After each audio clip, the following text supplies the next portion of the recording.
Alright, I think we are into first champ select here between Aesir Gaming and Titans in the Super Series Tournament quarterfinals for Division 2. I am joined by Hi. How's it going, my dude? Hello, hello. I'm feeling good. How are you? I'm not doing too bad, not too bad at all. Uh, Apologies, guys, for all the mess here at the moment, but just getting back in the swing of things. Haven't touched Irish League of Legends for a little bit, so checking in on how things are getting on here as we're into the first set of bans here. But some stuff that's a bit unusual and some stuff that's not too unusual. Seeing the Katarina and the Aurelia being banned against Death Layer being pretty consistent in those champions. So not too surprised about that.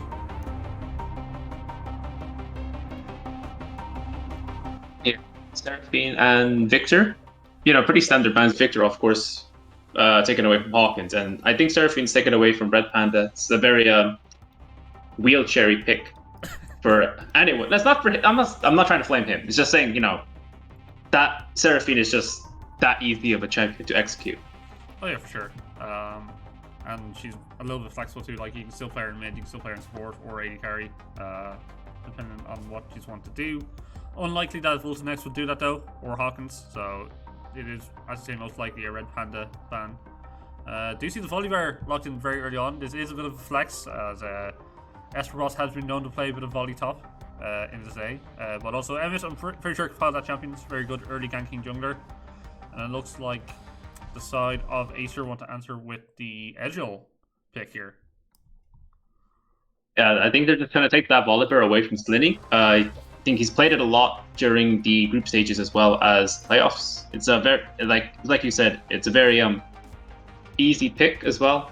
It's very straightforward. It has a clear goal in mind, and they're probably going to build this very skirmishy, very kind of snowbally team comp that once they get ahead, it's going to be very hard. And Ezreal Yubi going to be picked up, which means it's going to be a very nice chill scaling lane. Not much interaction is going to be done here, but yeah. But if you get Draven on the field, then with something very aggressive like Nautilus or Leona, then yeah. So the thing is, Draven's not a very Volta next champion. And not that he can't follow it.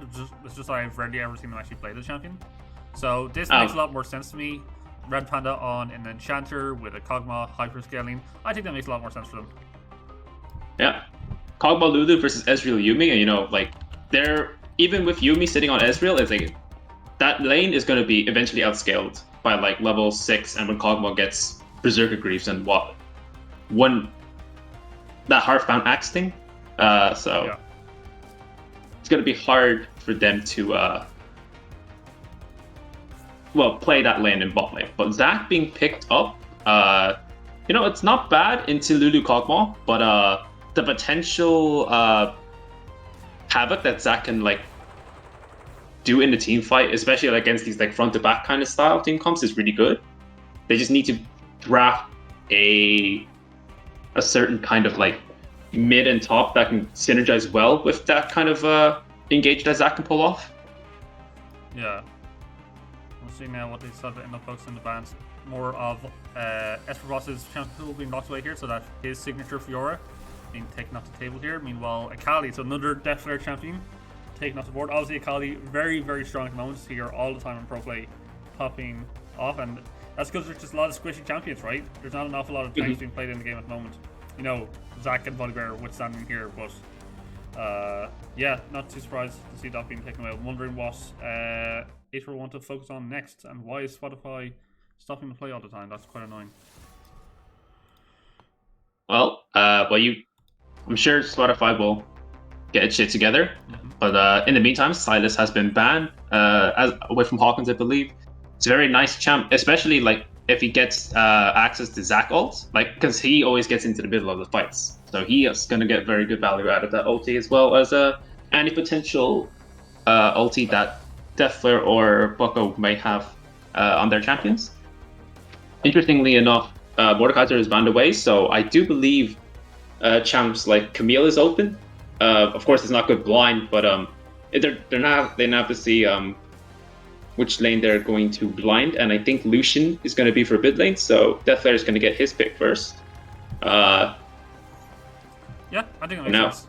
I think Yeah. Camille's a good shout out as well because that is something Bucko has played, as well as this Mordekaiser, so they're trying to pincer down these solo lanes, obviously as much as possible, on the side of Titans. It looks like they want to play more towards their bot lane. As you said, you want to protect this Kog'Maw, make sure he can scale up safely enough, and kind of be that massive team fighting champion later on. Looks like they will lock in a Wukong blind in the top lane. Wukong! So This could be flexed, I think. Volibear could go top and Wukong could go jungle in this situation here. But yeah, this definitely could be flex. okay. Morgana mid, or I think this could be Wukong mid, Morgana jungle. Even despite the nerfs to Morgana jungle, like she still clears quite fast. Yeah. Not as fast as usual, but like a reasonable kind of clear for like fast clearing junglers. Not Yeah, like obscene. not disgustingly OP fast clearing, which is not too bad. Have seen her fall off in priority a little bit though, even though the nerfs weren't as bad as you say. And there is Camille, so that is a decent amount of engage coming out here from the side of Aesir. Camille Zac. It's going to be very hard for this Cogbot to kind of get away from that. Now, he does obviously have some protection with the Lulu, and then obviously Morgana Black Shields can help to a certain degree. But, yeah, they might have their work cut out for him trying to keep him alive. Meanwhile, there's also just a lot of damage here, right, for the side of Aesir. Whereas if you look at the Titans comp, a lot of the damage is really just the Kog'Maw and maybe the Wukong, right? But, like, your consistent damage is this Kog'Maw, and that's really about it. So... yeah. We'll have to see if Titans can kind of pilot this kind of composition, because when it's very easy for the enemy team to kind of single out as like the one target with these kind of tools, it feels a bit rough for me to try to play out. Yeah, and early game skirmishing is going to be very Titans favored because Morgana just does completely nullify Zac early game because Zac doesn't have the damage to take down the Black Shield, and Lucian and Camille don't have enough. Well, they don't have any magic damage. Well, to like take it out as well. So Scuttles will definitely be in favor of blue side, and hopefully blue team will be able to use that. Well, Emmett will be able to use that lead that he gets to snowball his lead, especially into that very scaly team comp. If they get ahead and red team have no win cons, like it's very doomed for them. Yeah, exactly. So how do you feel about these comps in general then? Like, who do you think should come out on top just based off this game one draft? So red team have they have like a very strong heavy dive top side, which makes sense versus the Kog'Maw, right? Yeah. It's like their one main line threat, but they do have the Volibear and the Wukong, just basically diving in on Ezreal Lucian, but hopefully with the extra mobility and peel that Yubi can give, and just the innate mobility of Lucian Ezreal, they should be able to, if they are better piloting their champs than blue side, then they will be able to. Red side will be winning team fights late game. Fair enough. So, cool. Grand. We will then just go to a quick break here, let the spectator catch up, and we'll be back in a minute, guys. Talk to you a little bit.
Okay, and we should be into game here for the first game between Acer and Titans in the quarterfinals. And are we expecting any crazy level ones here? How do you think?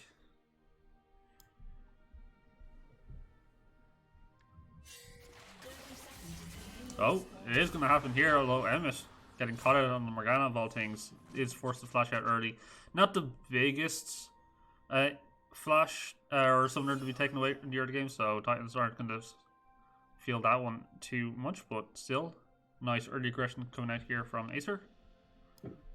Oh, sorry, I was muted the whole time. I was about to say, yeah, there's 4 people going in there, and Emmett losing his flash is a bit unlucky if he goes for early ganks, but I don't think Emmett will be clearing any fast. Well, he won't be clearing fast anyway because he started Q. So True. taking them camps is going to take a long time. Well, at least just the first camp anyway. Gives Slinny a little bit of time to a little bit more time to clear. Like he takes a lot longer than Morgana to clear it, but hopefully he'll be able to meet up with Morgana at the crab at the same time. Yeah, so he is getting a leash here from his bot lane, so shouldn't be too delayed because we'll have the W then. You'd imagine scaled up second here, and will help him just a little bit, so... Although, there you go, has finished the red buff now, so... Ooh.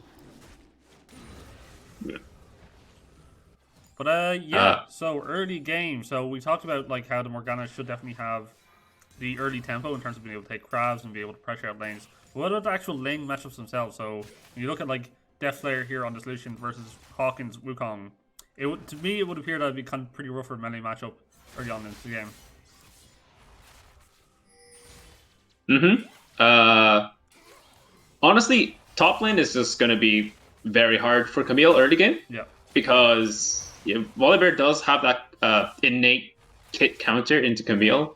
He just outputs all his damage, and then Camille usually cannot retaliate. Especially if Volibear hits both parts of his E with the shield and the damage. But Camille eventually outscales, and Camille just basically has to play around her passive and the grasp stacks. Yep. Mid lane. These players were just very experienced on these champions, so looking forward to see how they end up playing this one. Now, Voltum taking a very heavy trade here, and is going to take a lot of damage here. Gloob absorbed a lot of damage from those Yumi shields. Yeah, I mean, Ezreal still does a fair bit more damage than Kog'Maw early game, and Flare actually gets the push in early. Could look for a cheater recall, and Bucko does hookshot back in, but unfortunately he doesn't land it, and he takes a nice chunk of health as damage. Yeah, it's going to have to wave shows into here, so Esper may be looking for an early recall here, and then try to get back onto the map. Or else he's just shadowing Emma here, making sure that he gets the scuttle here with no issue to himself. So, meanwhile, the other scuttle was taken down here in bot lane, and you can see Slenny is looking to get some information, possibly looking for an early bot lane gank, as the wave is slowly getting pushed into the tower. Yeah, nice deep ward in there. He does spot out Emmett. Emmett, remember, no flash, and Flare dashing over the wall. Emmett exhausted. No flash to get out, and that is first blood going over to Death Flare. Hawkins, unfortunately, not enough damage, and has to walk away between his legs. Yeah, and actually that early flash does end up coming back to haunt, and as you said, like, well played by Slenny to be able looking for that play and execute on that. Obviously, Death Flare having the priority in that lane always helps, and obviously Lucian early damage is always kind of nasty, but he can look for all in, and Hawkins not really able to help out his jungler there whatsoever, although Flare taking a fair bit of damage here from the clone. Yeah, he uses his dash, and Hawkins does have both sums. Flare has used his exhaust in that early skirmish, so if Hawkins does choose to all in here, he could potentially kill Lucian, or at least burn the flash. Yeah, for sure. So see if the Flare plays with respect. Right now he's just kind of hovering back, so he's not overforcing things right now. Just a quick look across the board here. CS is pretty even across the board, although Hawkins is low mana, so he's not able to do anything. At least taking quite low. Yep. So Death Flare basically wins out trade, and he gets to shove here with the blue buff. Yeah, Hawkins is staying, which means Morgana might be coming for a gank here, and unfortunately Slinny's on the top side. There does a flash, so he's able to dodge. Oh, he could potentially just dodge the Morgana Q here. Yeah. not much you can do here. Well, at least Emmett is helping out his mid laner so much, so he doesn't get forced back early and miss out on a bunch of CS. Bucko takes a lot of damage off that trade, gets chased out, and Eterbros showing him what's up early on. Does have that early Bramble Vest, so is able to mitigate a lot of the early damage that Bucko can output on this Camille. Oh, Morgana throws the bunny a little early, and Death Flare just drops the calling. Emmett has forced the flash, and TP from Bucko used, and I guess in safety, but Emmett, again, no flash, but brought under tower, but Bucko takes a lot of tower shots, and that might not be worth in the end. Hawkins flashes in and gets the Q onto Death Flare and gets that kill for himself. Yeah, meanwhile, that's Blue unlucky. Going down, had to use his heal to get away from that fight.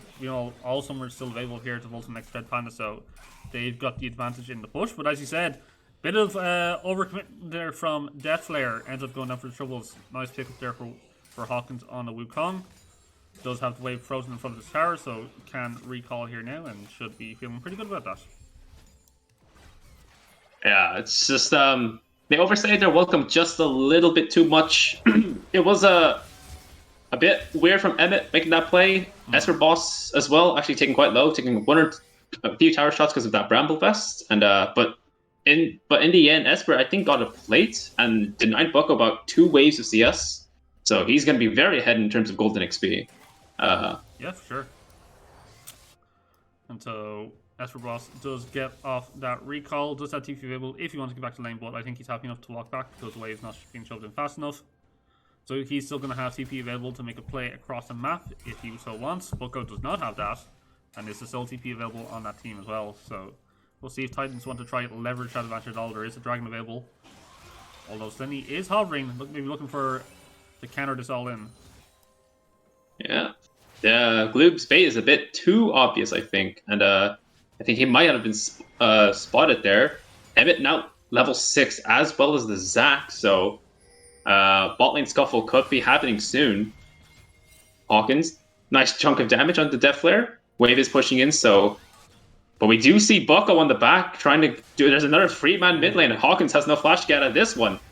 Unfortunately, the Hextech ultimate hits the wrong target, and Hawkins actually uses the Cyclone to get out. But Glue got hit by the Binding, forced the flash, and Red Panda and Fultonex flash, but Fultonex picks up that kill in the end. So a nice lane gang from Emmett, and unfortunately Bucko misplayed on the lockdown for the Wukong, but they did burn out the ulti in the end. Yeah, and it's kind of weird to me because it feels like Aesir are investing like a lot of resources to keep ganking this mid lane, which is not where I would have invested that time. I think you'd really want to put this Kog'Maw behind for sure, right? Because like the Lucian should be like okay in the isolated 1v1 matchup. Like maybe he doesn't like outright win it after a certain point, but he has enough pressure to at least control. Should have like wave shove and be able to roam with your jungler and maybe like pressure at these objectives. But yeah, I don't know. We'll see right now. Titans with a slight lead, still less than 1k in their pockets. Sorry, what I'm saying is 1.2 even. I can't do math currently. But right now, yeah, they're looking comfortable, right? Because they are the composition that scales quite nicely with this Kog'Maw, so they can kind of afford to kind of just take it easy. They don't have to overforce things right now, and getting that early kill on the Kog'Maw is going to be pretty nice for them. Yeah, Bucko using hookshot again. Esper is he may be looking for a tower dive here. He's shoving that wave in. I don't think he even needs it. He just has to press Q on him. He presses R, E, and W, and he goes down. I think Bucko knows this as well. Esper, there you go. All the damage is being dropped, and Bucko has flash, but he doesn't have the ultimatum get out. The textbook dive. Esper boss burning flash and R, but in the end, Bucko now, the no TP, can't get back to this wave, and he's going to lose a lot more gold. Yeah, and Esper knew that the ultimate wasn't able after he saw him use it mid in a failed gank attempt, so good call to try and punish that on a dive, gets himself a bunch more plates, and as you said, denies a lot of CS experience and gold here away from Bucko, which is exactly what you want to see. You don't want that Camille becoming a split foot stretch. Gloob's getting all in here by Voltanex. Nice trade back. I think Gloob E'd in place. That's what it looked like to me. Yeah. The Ignite had been used, and then Voltanex just has to be forced out. And look, speaking of being forced out, I think Hawkins is playing very dangerously. Hawkins just dashes in, my and lord. yeah, exhaust doesn't matter when all it takes is an ignited Q and it's a couple of spins from the Cyclone to take you out, and Hawkins picks up that solo kill onto Death Flare. Yeah, now 2.4k gold lead here for the side of Titans. They're slowly growing their lead, and it's looking really nice for them. Like, even in these trades in bot lane, Gloob is consistently getting punished here by Voltanex because, you know, Ezreal, not the most consistent early game DPS, whereas, you know, once Voltanex gets that Lulu shield on him, pops the W, he just pumps out so much damage even this early on. So, unfortunately, right now, Titans very much in the driver's seat against a composition that you feel like wanted to be more in control in the early game. Yeah, Bucko with a very dangerous wave to be placed against a very fed Volibear at this point. Bramblevest Tabbies, yeah, it's not exactly a killable champion at this point. And the Volibear just does damage anyway, doesn't matter what he's really doing. So certainly Bucko having to play with a lot of care. Right now we see the Flare has roamed into Bot River, was spotted about a couple of wards, so they should know that he's around this area. So he's just trying to get some deep vision himself and back out. So far, no dragons taken by either team. Nearly 12 minutes into the game. Hasn't been a big priority for them. Obviously, Cloud Dragon, not, you know, the biggest priority, but you would think that maybe... I think there's been opportunities for either side to take it, right? But seems to be mostly, so far, they're happy enough to farm up and then look for ganks when the opportunity arises.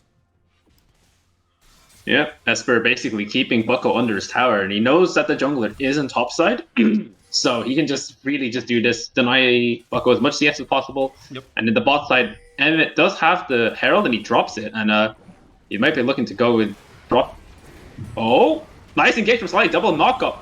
All that damage around. Red Panda brought very low, forced the flash, heal being used. Sunny also doing damage. Unfortunately, Polymorph and the Soul Shackles is able to just stall out the time enough, and Red Panda to get out. Witzel and Gloop are here, but Hawkins is going to be here before Death Flare, and Slaney goes down. The exhaust was not enough, and Hawkins is going to pick up 3 kills, but he's going to pick up the 3rd, and Death Flare, unfortunately, bound and not enough damage. Oh, he does pick up Emmet in the end, but at the end of the day, it's just a small consolation prize, and it's a 4-for-1 for the side of Titans. And this game, honestly, is a bit doomed, and Esper... Fun doesn't stop there. Esper drops the Stormbringer. Nice use of the Hextech ultimate from Bucko, and does he get the kill? No, unfortunately not. He does tactical sweep heals enough, but Esper boss has to play very carefully. Bucko's cooldowns are coming back up, and Esper has to pay respects to that, and he has to back out there. Yeah, I mean, that really well played by Bucko to dodge out the most of that Volibear ult damage with his own Hextech, and then, as you said, managed to get the slows off, kite out enough with plus the tower damage. Forced Esper boss to retreat to safety, but again, pressure still very much in favor of Titans here now. 5k gold lead at 13 minutes is definitely nothing to laugh at, despite the fact that they don't necessarily have much in the way of objective leads. They've got a bunch of these plates, right? In top lane, already 2 plates down. In bot lane, there's already 4 plates down, so that bot tower is not long for this world, and Voltanex already completed a wit's end, so he's going to be shredding through these targets. And with that last fight we saw in bot lane as well, like, it looks so messy and very dodgy for Titans, but there was just no damage coming out from Aesir at all. Like, even when Death Flare came down, it looked like maybe he was going to be able to mob up with all those low health champions, but he got locked down straight away and just completely blown out of it. Yeah, now at this point, Cogwall has the tabbies, he has the wit's end. Like, all he has to do is have Lulu press the speed up button and the press E, and all of a sudden, Cogwall becomes that heavy DPS champion, just melts through them. Yep. Bucko just trying to dissuade Esper from hitting that tower a couple more times. Yeah. Oh, here we do see Zac in the bush. Potential gank coming. Yeah. Maybe they may be doing something here. Last chapter going to be used, and now Lulu doesn't have the flash. Kog'Maw forced to flash out here, and Slinny picks up that kill onto Red Panda. Nice, very nice gank. Yeah, but what will Emmet do here? Unfortunately, Gloob didn't get that kill for himself, so not the most high value pickup. They will manage to get the shove in at the very least. And it looks like they're going to start up this dragon. Zac is not the fastest dragon taker here, though, so he's going to need some help here from his bot lane. Meanwhile, Emmet is getting some vision here in the topside jungle, maybe fishing for a gank here on either of the solo lanes. Right now, Bucko still desperately trying to hold on to his top lane turret. It may not be long for this world though, as Esper can really kind of play without any fear. Yeah. We do see Emmett is on the top side as well, so Bucko might walk into hookshot use. That's just pretty much a dead Bucko. He has the flash here, and unfortunately Stormbringer is available. Emmett is under tower. Very nice use of the ulti from Volibear, but Volibear has forced the flash to Slinny's here for the counter gank. Emmett has no more cooldowns, and Bucko, he could walk in here, but Esper Boss still has a lot of damage. Let's Bounce is going to be used, but unfortunately I don't think Slinny has the damage, and Emmett, Hawkins is going to pick up this double kill for himself. Unfortunately, no more cooldowns left for Set of Red Team.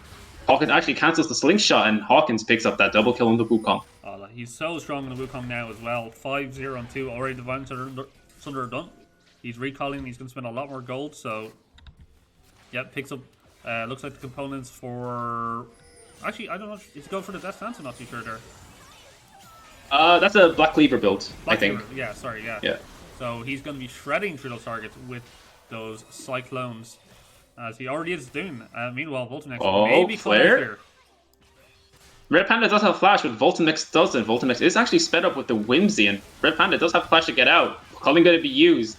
Wild Growth going to be used as well. Voltanex has that damage, Wits, and just the Lulu buffing him. Flare forced the flash, but I don't think it might be. Voltanex is actually out of mana, and here comes Bucko. He doesn't have ulti, doesn't have flash, but he has hookshot, and he might do enough damage, but the Whimsy is not enough, unfortunately. Massive shutdown for Bucko.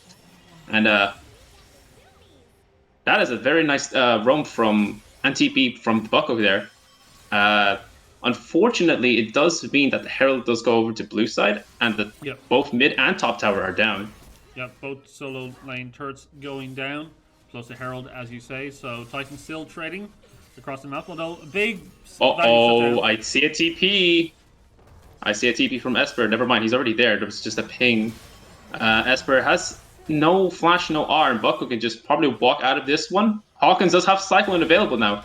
Just going to drop it, and Hawkins has a lot of damage. Bucko got ignited. Esper Boss going in, but here comes Slinny on the counter gank. Hawkins, unfortunately, another shutdown for Bucko. 900 damage. Slinny using the flash a bit prematurely, but Esper Boss not able to do enough damage, and Gloopsa picks up that kill for himself. Yeah, so Titans throwing just a little bit here, a bit of overchasing both from the bot lane and then from the solo lanes. Giving a little more gold back over to the side of Aesir, but they still have a decent lead and a lot of control, especially around this top side. As I said, no tier 1s available to them, so it's very easy for Titans to kind of start pushing in vision into the enemy jungle, start trying to take away camps, make picks, and Voltanex already very close to finishing off the Ruinous Hurricane on this Kog'Maw, so he's going to be very strong if a fight ever does break out, because there's a lot of low range champions here on the side of Aesir. And now, even though some of them do have the ability to get on top of him, like the Zac and the Camille, he has more than enough heal, so if he's just allowed to DPS, he is just going to shred multiple targets at the same time. Yeah. We see now that everyone's got their mythic, bar Lulu. He has the gold. She's going back now to pick it up, and I think it's going to be the Shirelius for her. Yeah, Shirelius. Okay. Bolton next back stopped actually. Just a slight annoyance. Not that big a deal, as there's no objectives on the map just yet. Herald dropped mid by Morgana, and thing is just probably going to run out at that time. So I guess they're just going to drop it to see how far it can go. Yeah, I mean, it's fine. Maybe you could have dropped a bot lane to try open up that last tier 1, but maybe you just didn't have enough time to get down there.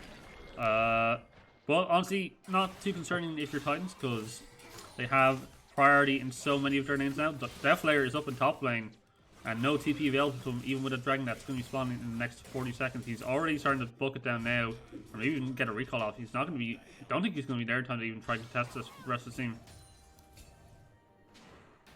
Yeah.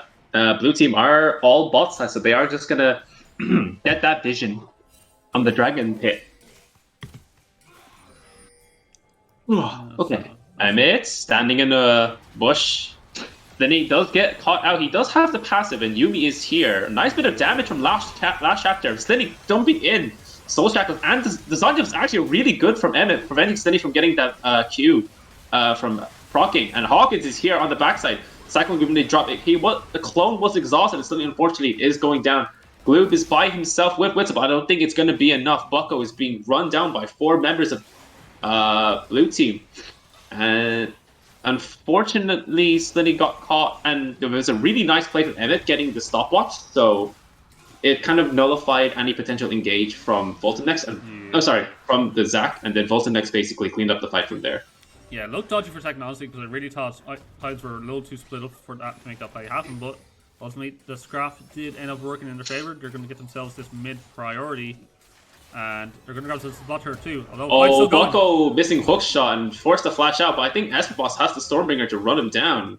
I think he might be using it, but I think, Binding does land, and unfortunately, Voltanex picks up that kill onto Bucko, and that Baron is looking very spicy right now, but I think they're just not going to do it. Yeah, I guess Hawkins is on the bot side, so yeah. Yeah, like they're happy enough with the lead that they have. They have scaling as well on this Kog'Maw. They don't want to coin flip on Baron because they know Slenny is up and alive, and Zac is also very potent in being able to jump from pretty much any angle and look for that steal. Especially with the way jungle is right now, the smite damage is all even regardless of your level, right? So it's much easier to look for those kind of steals at the moment. So I think it's a smarter play to spend the gold you got from those last couple of fights, get back onto the map, get your vision set up, and then force the enemy team to come and fight you for that objective rather than trying to coin flip it. Yeah, we do see the Ronduin's going to be starting to be built from Voltanex, so that Lucian with the crit isn't going to do as much damage anymore. And Camille is definitely not killing Kog'Maw at this point. Yeah, she's not far ahead enough. Really, she's only really there as a pure blockdown with the Hex Tech for the rest of her team to be able to try and blow them up, but it's pretty tough because there's just so many. Like this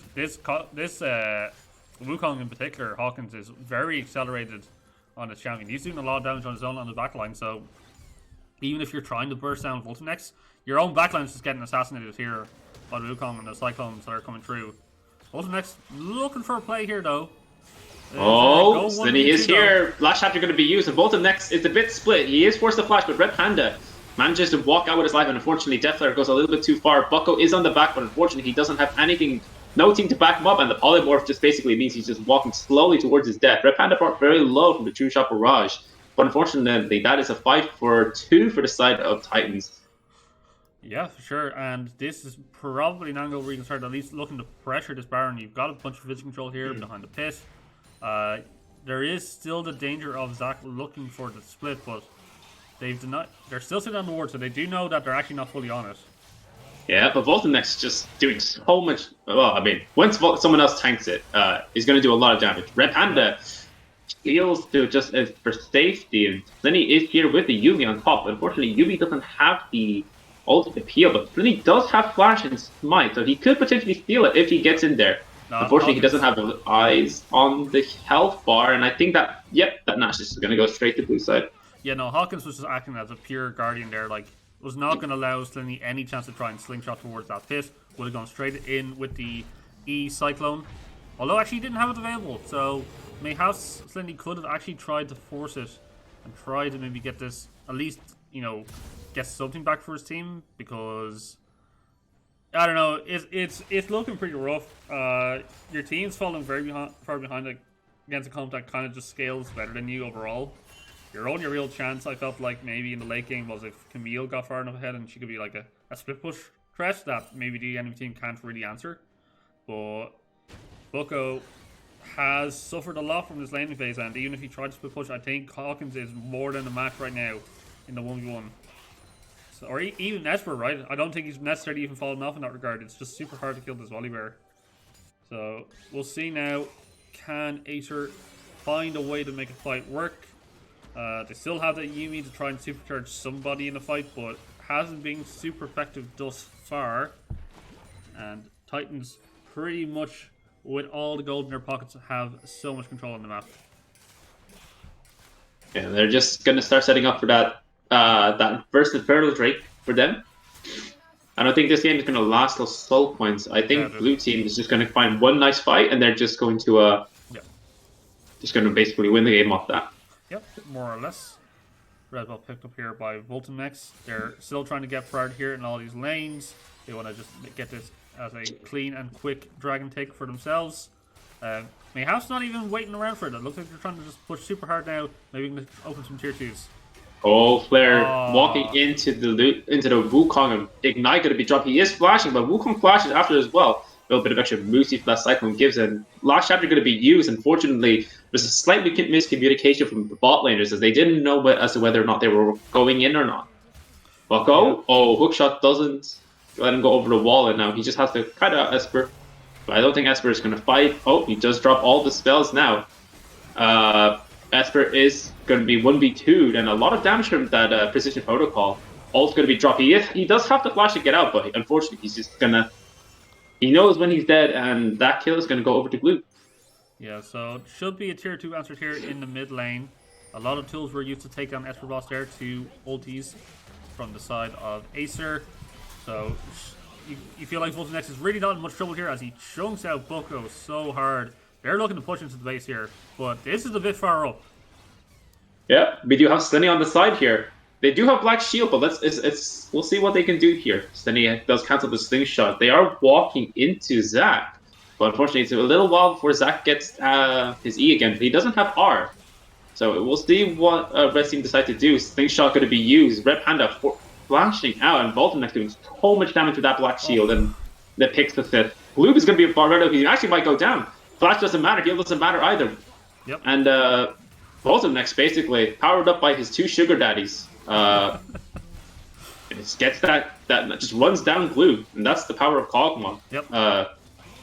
That is the power of the Juggernaut comp, having 2 enchanters to back you up, and yeah, Aesir, last desperate engage. We'll see if they make it happen.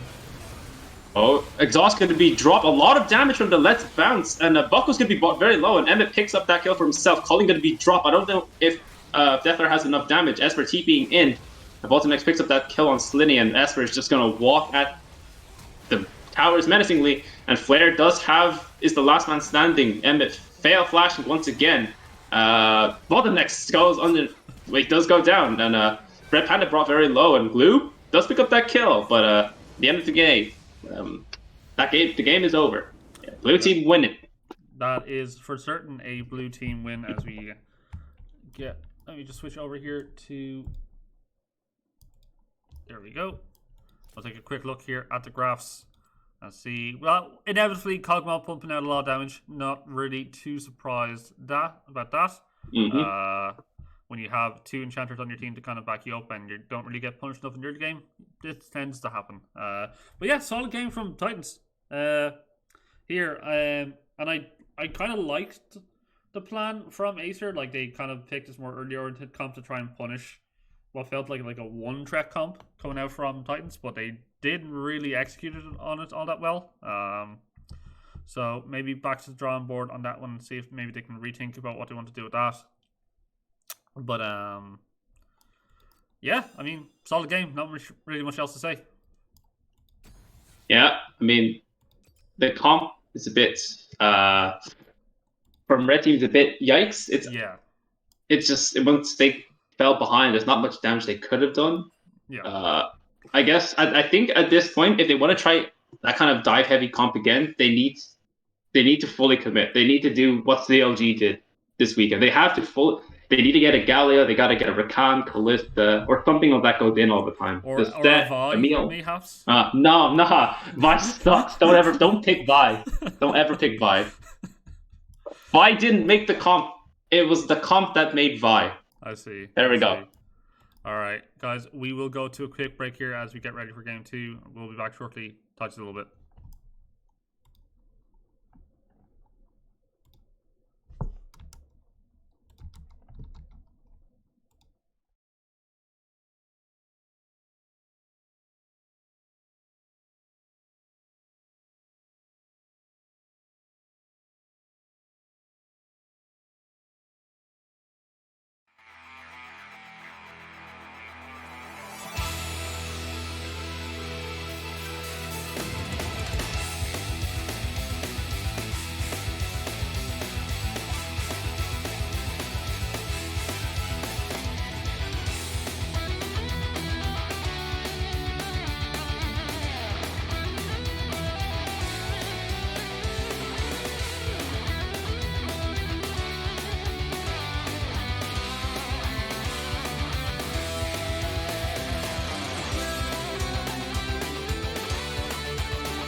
And we are back, ladies and gentlemen, here into draft for game 2 between Aesir and Titans. And that scoreboard is on the wrong side. I need to go fix that. But in the meantime, hi, how are you feeling here? What do you think needs to change here on the side of Aesir? It's not so much the players as much as, well, the comp.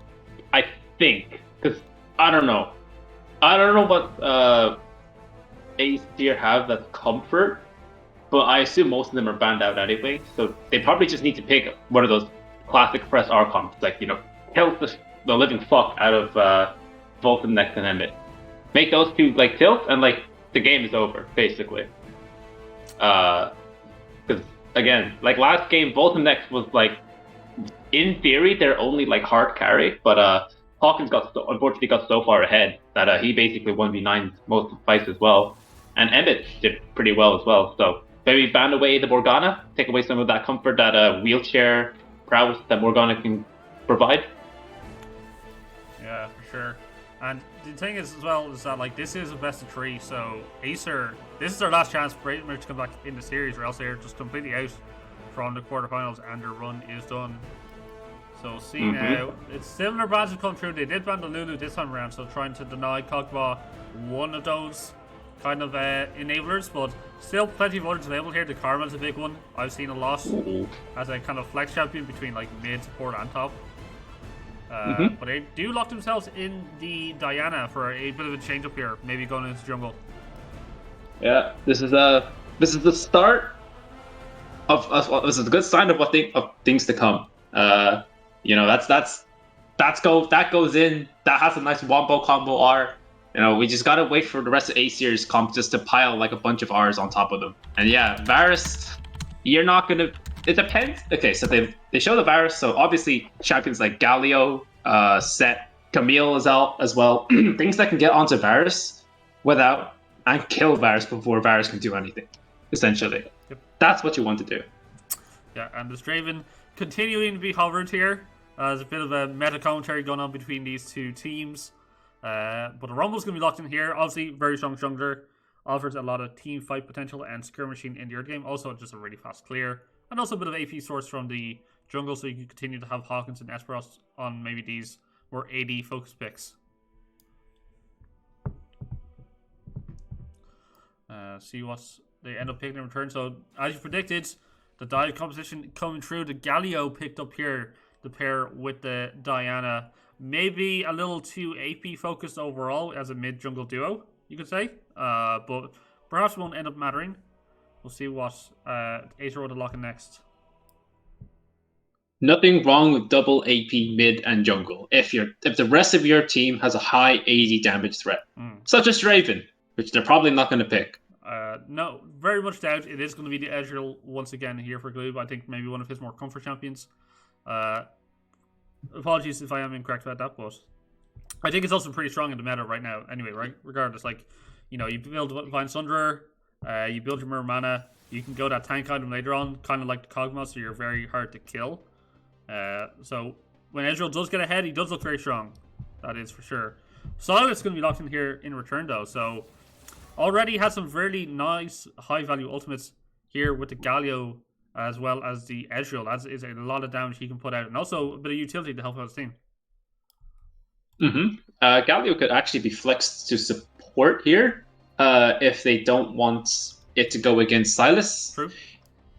I think Galio does fine, at least in the early levels versus Silas, and if he gets a early anti-heal item, then it would be very ideal for him in trades. But it could be a bait to bait out the mid pick here, so they know what to ban away. And Set and Camille banned away. Camille probably for just take away the combo, the comfort from Bucko. Yeah. And Set because they're probably listening in the stream.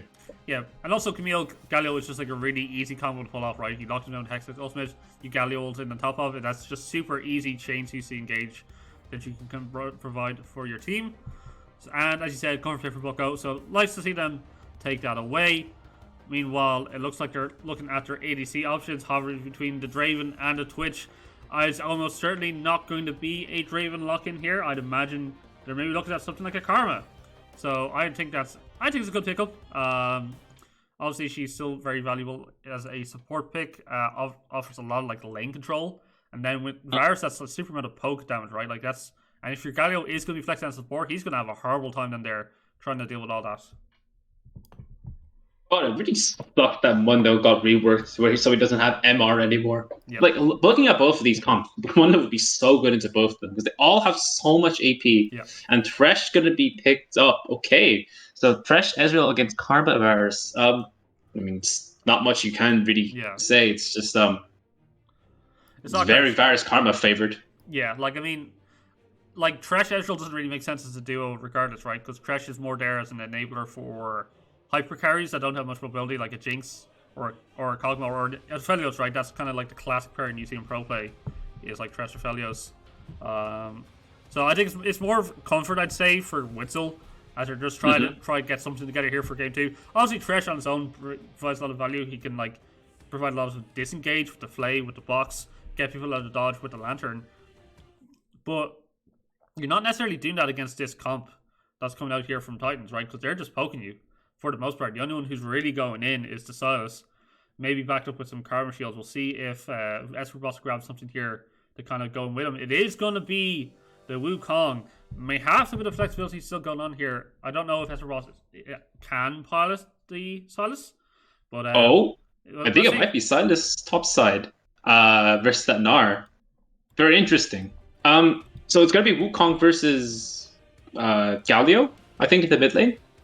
Yeah. Which is, I don't know how that matchup goes, but I'm fairly certain it's very Galio favored since his taunt would probably most likely hit both him and the clone. Yeah. So we'll see how that plays out. Yeah. Jungle is going to be, I think Diana is still favored in this matchup because Diana really didn't get hit hard with her nerfs when Rumble kind of did a little. Top lane is, I think it's Gnar favored. In the mid levels, like 5 to 9, because that's when he gets points in the queue, and that's when he starts doing damage. Bot lane is just very, it's Varus Karma. Like, how much better do you get from that? Yeah, it's a pretty disgusting bot lane, that is for sure. I think also keep in mind for this early game, like Diana Galio should have better like 2v2 potential, right, than Rumble Silas. Just because of the nature of like the CC and then Diana burst can work out pretty nicely for them. However, as you saw them swapping around, they're trying to make sure that the Silas does match into Galio. Means that once they both hit level 6, Silas will have access to that Galio ult, so he can try and help out his team using that. Perhaps even matching any of those kind of Galio roams with that ultimate. Access to big Gnar ultis, big Diana ultis as well. Yep. Very nice to have. I think, but honestly, I think blue team's comp is slightly better, just because their wombo combo is a little bit easier to execute than red sides. Yeah. Despite red sides being very like press this button and everything falls up after that. It has more devastating potential essentially. So I'm confident that Aesir can pilot the team fights well. So we'll just have to see how it plays out. Yeah, I think the big question for me is just how much can Gloob and Witzel's, kind of stabilize bot lane. They are going to go down in CS. I think that's not in question, just because of how potent Varus Karma is. But if they drop a lot of kills and they fall too far behind, there could be a big lack of like range damage coming on from later on in the game, and then I feel like the compositions like Titans can really take advantage of that and just kind of tear you apart. So we'll see if Aesir can weather the storm of that early game bot lane, and if they can make their top side really work for themselves, because as we said, they should have advantages here for the most part on that top side in the early game. But with that said, I think we'll take a quick break and we'll be back to you guys shortly. Don't go away.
Hey guys, now we're back here for game 2 as a bit of a freeze comes in through as the spectator client is catching up.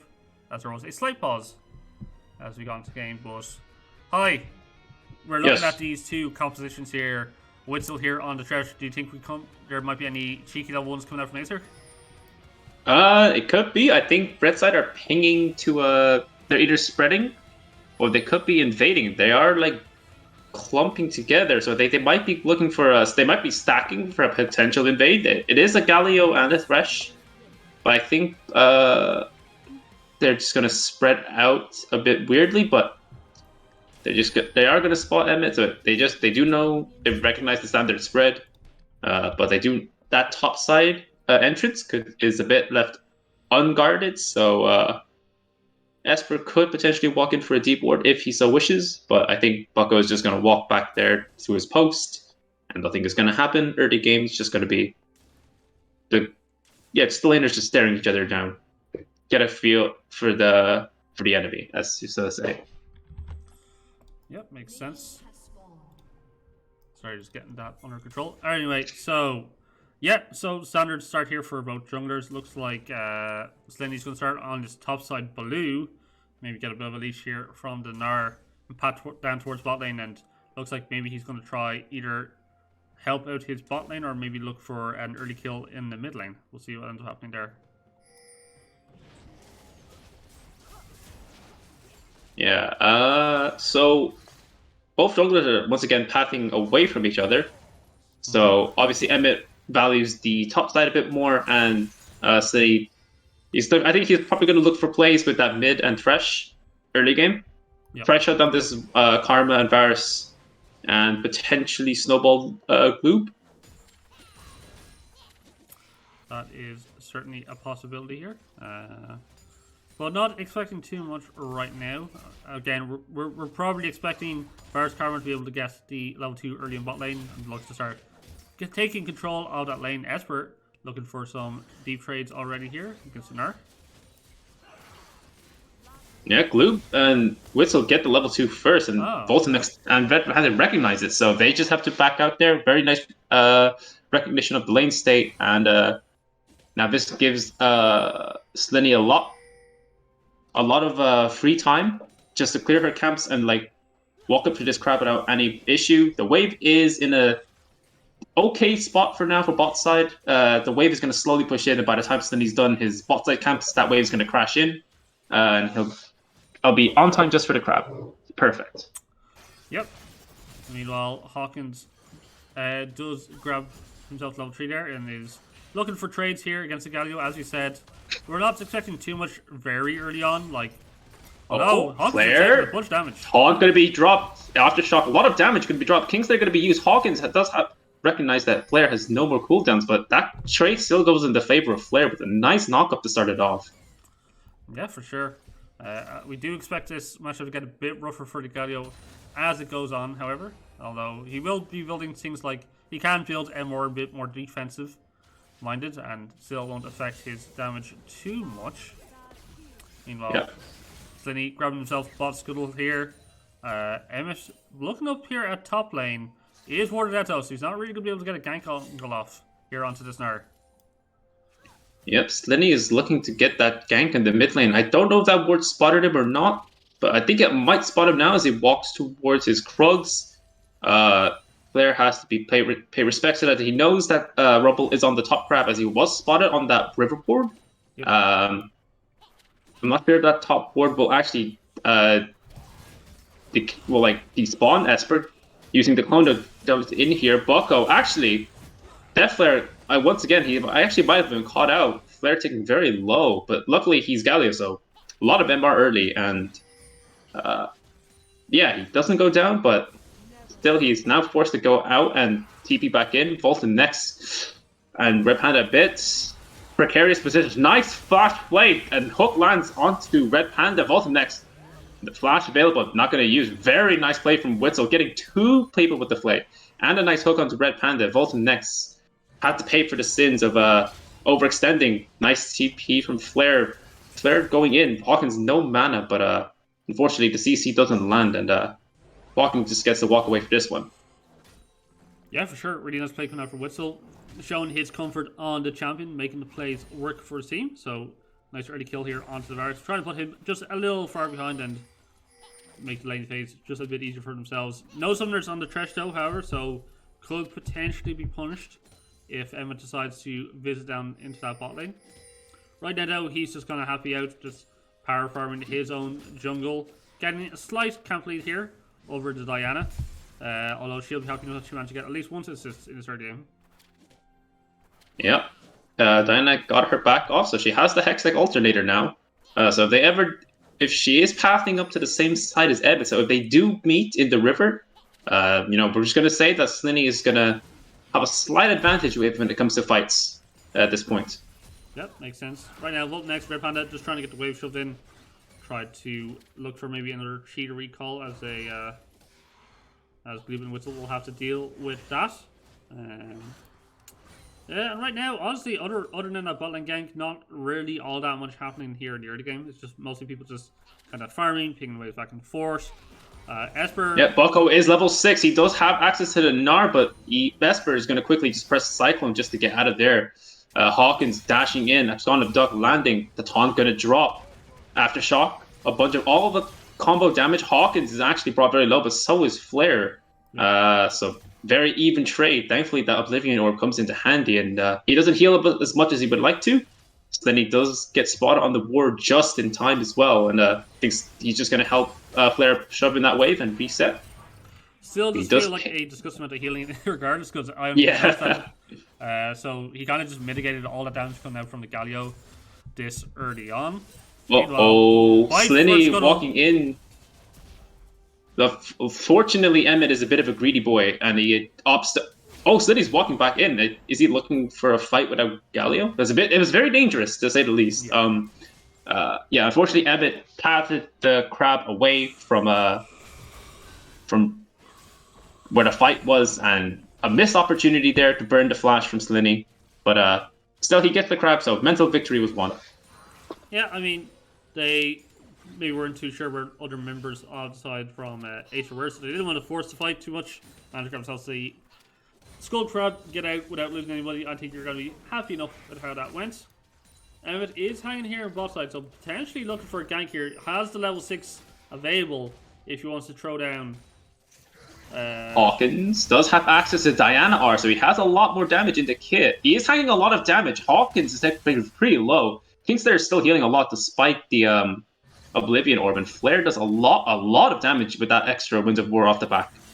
Bucko just scaring him away. Bolton next also taken quite low from the trade. Whistle hooking a minion that was right in his face, unfortunately. So yeah, it's just some small trades going on. Who actually got brought very low. And Volton next tries to anticipate the E. But yeah, nothing happening going on now. Just some small trades, and yeah. We're just going to wait till 6, hopefully.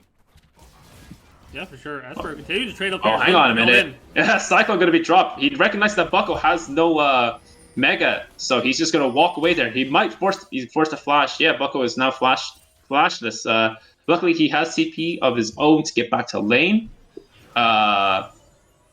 So it's overall not the end of the world, but not having TP before Espers will come off cooldown is a bit alarming. So hopefully they get something done before then. Yeah, well, we do see... another flash play from Witzel. Ignite going to be dropped. Bolton next, dropped very low. Both heals going to be used, but unfortunately Gloob able to pick him up with that Mystic Shot. Red Panda flash, but unfortunately Diana has 2 dashes. What a balanced champion. And Ezreal has his own little blink of his own, and he picks up a double kill for himself. Yeah, that they didn't even need Diana's help to get that 2v2 kill. Gloob and Whistle having a really nice game 2 laning phase so far against what should be a really potent bot lane with Karma Varus, and they're just kind of outplaying it right now. Whistle finding the hooks, finding the engages. 3 kills here onto Gloob. Already has the Sheen complete, so he's going to be happy with how this has gone so far for them. Yeah.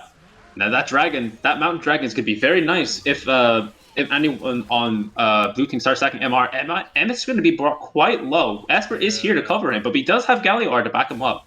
Emmett being a little greedy there, to be honest, because he didn't have priority in either of his lanes, and he started that up. So got caught out. Yeah, Bucko is going in. Okay. No All going to be cyclone. used, and Bucko just has to kite him out. Esper doesn't have ulti. He has flash to get out, but I think Bucko's just going to run him down.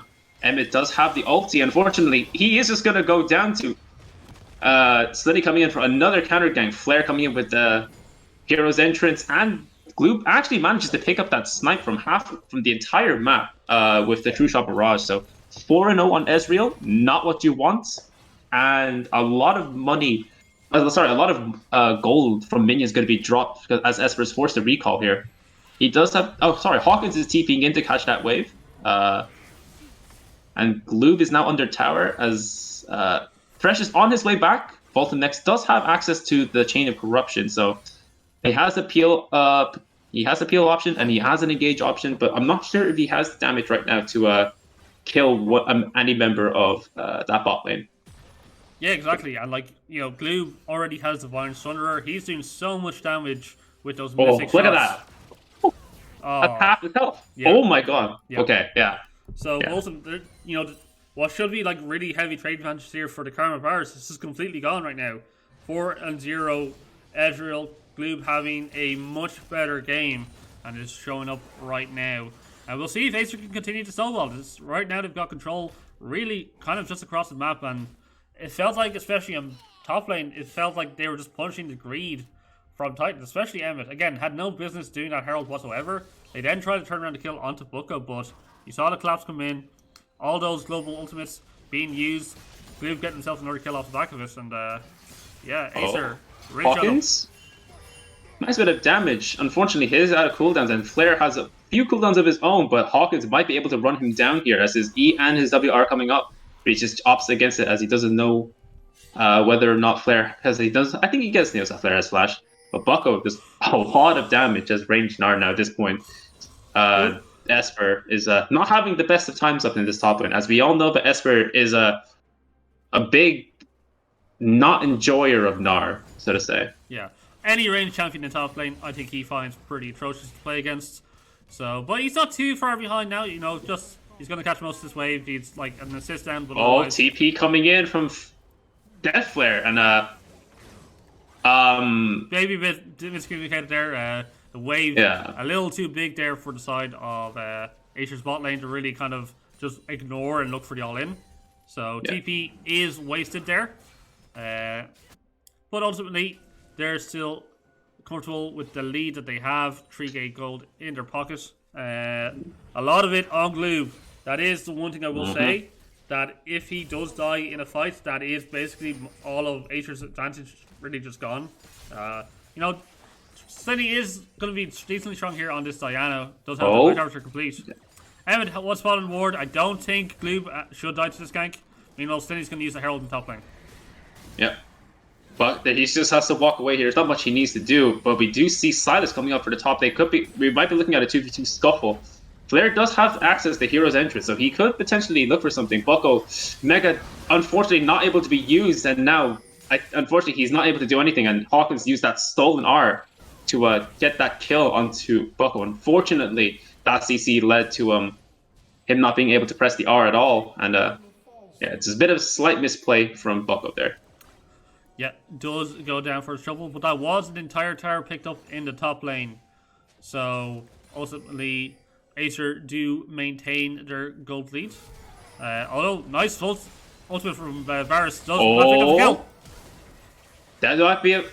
nice use of... Nice Lantern. He actually used the heal and flash to get out. And Flay under tower. Red Panda forced the flash, but here comes the Hero's Entrance. Unfortunately, it doesn't land on who he wants, but a nice taunt. Both of them picks up that kill with the piercing arrow, and exhaust could be dropped. Death Flare going to walk away, and Slinny, unfortunately, Emmett has flash, and I think Slinny has no way out of this. He does have R, but I don't think he's able to. He drops it onto Hawkins, but it's not enough damage. And Barrett picks up another snipe, and Hawkins is going to be very low, but is going to survive.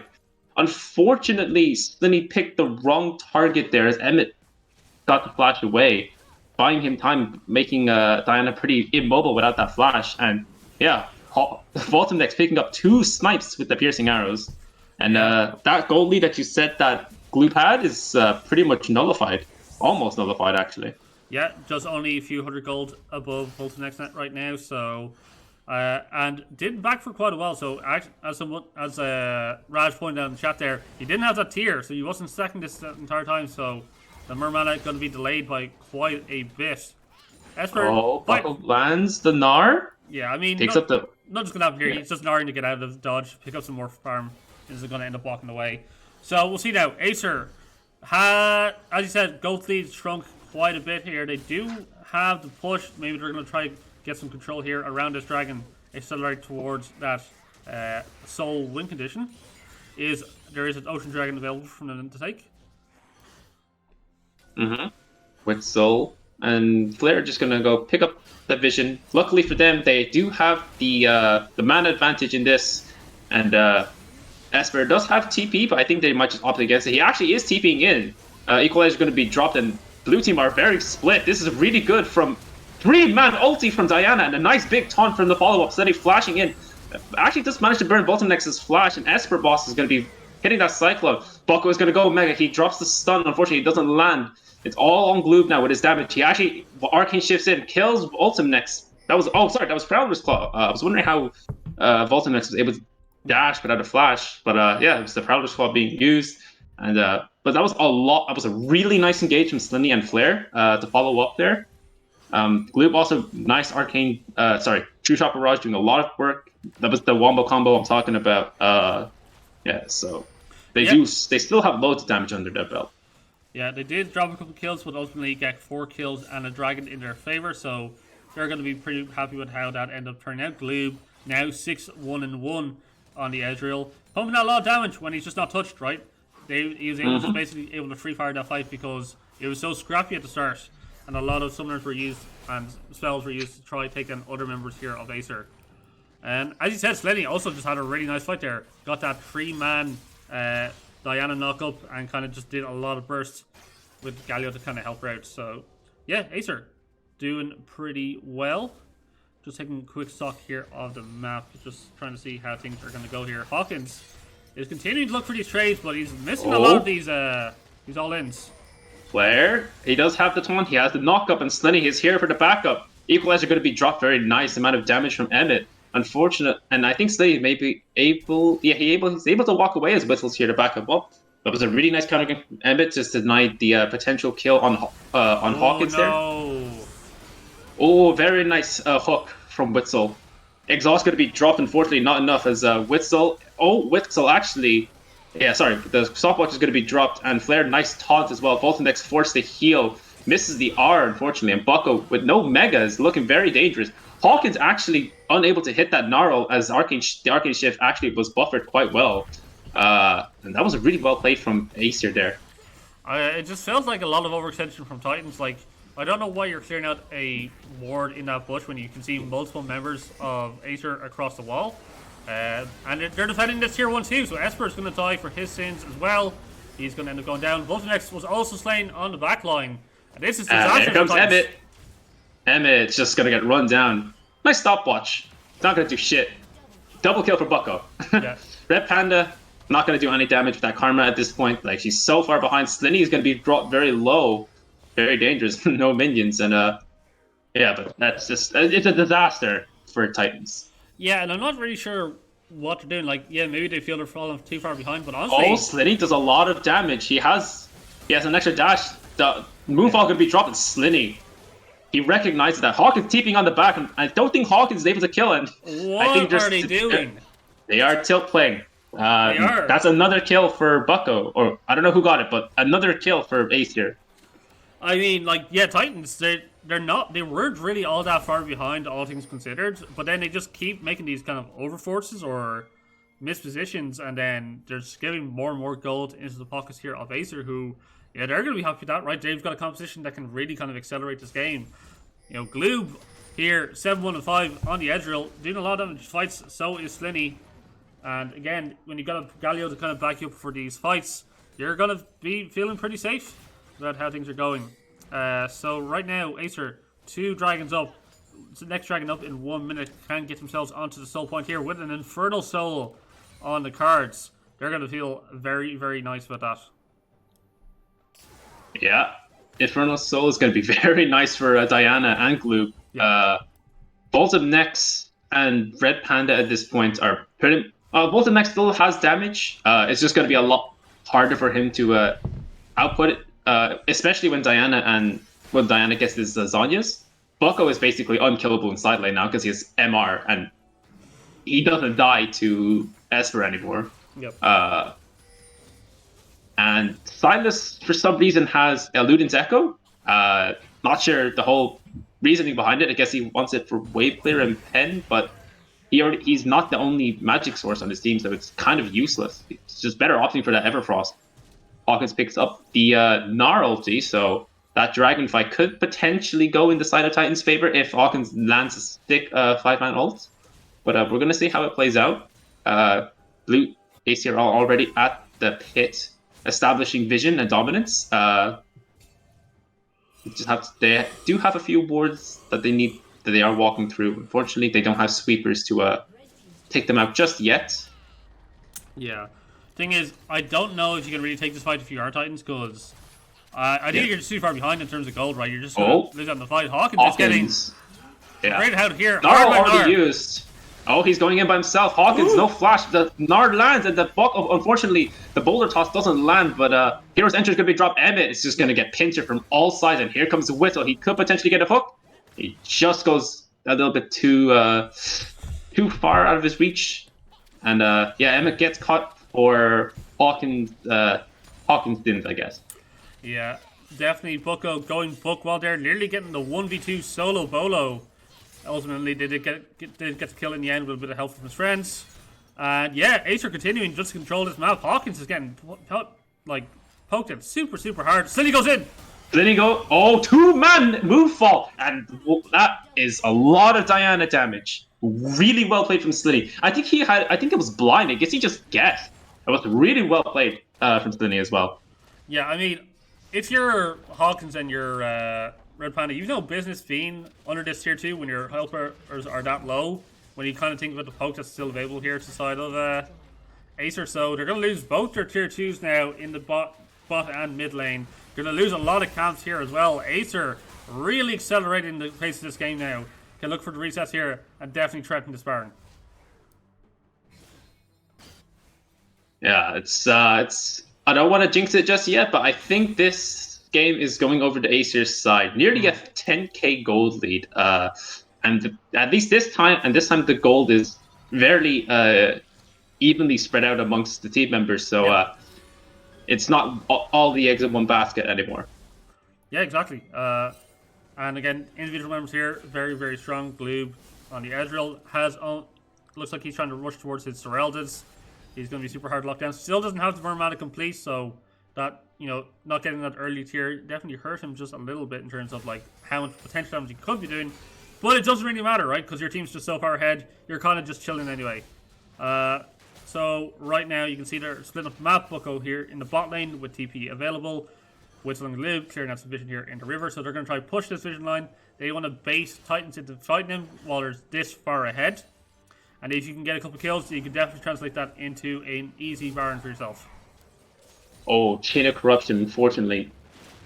Not able to hit Gloob. Sorry, not Gloob. Not able to hit Whistle. And that is a very major cooldown that could potentially lead to a team fight that's going to be won for Aesir. Yep. Luckily, Chain of Corruption isn't that long of a cooldown at this point, so it's already nearly halfway done off cooldown, so they can just look to wait for it to come off cooldown, and they could just look to go again in about 20-30 seconds. Yeah, right now they're just trying to get... Slinny. Slinny does get spotted. Luckily, they don't fully commit as they don't know the whereabouts of the rest of Aesir. Bucko once again on the side lane. So much MR and Hawkins can't deal with him. Hawkins does have access to the Gnar ult again, but I don't think it's going to matter. Emmett forced the flash again. Unfortunately, now he's brought very low, and Esper and Red Panda are trying to look for a bit of poke. Oh, wait, who hit the plant? Okay. Well, I was kind of worrying. Esper actually going to go in. He drops the clone and the cyclone. Slinny is just going to walk away from this, and Esper doesn't have any damage. And 2-man balloon fall again from Slinny. Both bot laners are flashing away, and with exhaust, Esper boss is on the backline trying to take out Whistle, but unfortunately he doesn't have the damage. And Slitty picks up two kills as well, getting revenge on the bot lane that tried to output some damage onto her. Unfortunately, she has the Zanya, so she's never going to die to Varus. And yeah, yes, she has so much damage right now. Hawkins is just going to get run down on the tower. Bucko just has to dodge the E. Never mind, doesn't matter. Bucko just walks at him, goes Mega, and the FFO comes in. And that is going to be game 2 going over to Aesir Gaming. Yeah, a 25-minute win coming out here from Aesir. Super, super clean game from them overall. As we go quickly here over to our scoreboard. Hang on, sorry guys. There we go. Right, so let's take a look here at the damage. Gnar doing the most damage in the game by quite a bit. But again, that's probably not too surprising because he's just constantly wailing on the Wukong in lane. So maybe a little bit exaggerated because of that. But he did. I think Bucko had a really good game there. Like he controlled the lane really well. He 1v2'd quite often and kind of didn't allow Esper to kind of snowball ahead. Multiple members of Aesir just kind of really stepping up here and then punishing what felt like a lot of over-aggression and maybe a bit of silliness coming out from Titans. And they're going to tie up the series now, 1-1. And it's going to come down to this last game in the quarterfinals, which is maybe not what you were expecting with this series because, you know, Titans came out of their group. They were the number 1 seed, Aesir number 2. Albeit, I personally think that their Group B was actually quite strong because, you know, the first place team in that group was Gimme the Bread and they were quite close. I think Gimme the Bread only got the win off a tiebreaker on the very last day. So, yeah, Aesir, they're showing their stuff here. We'll see if they can continue into game 3.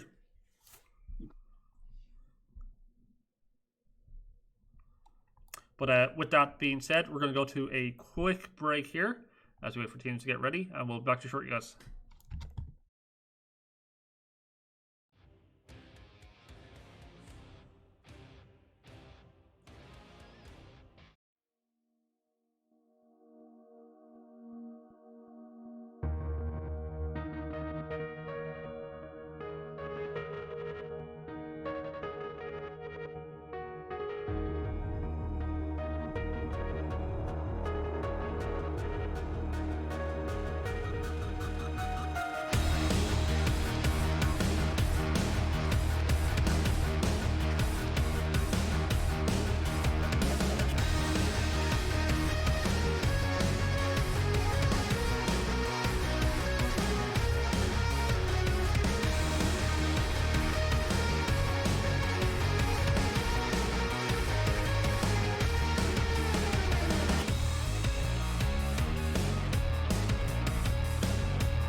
And guys, we are back for the final game in this best of 3 here between Aesir and Titans here in the quarterfinals for Super Series tournament, joined by High.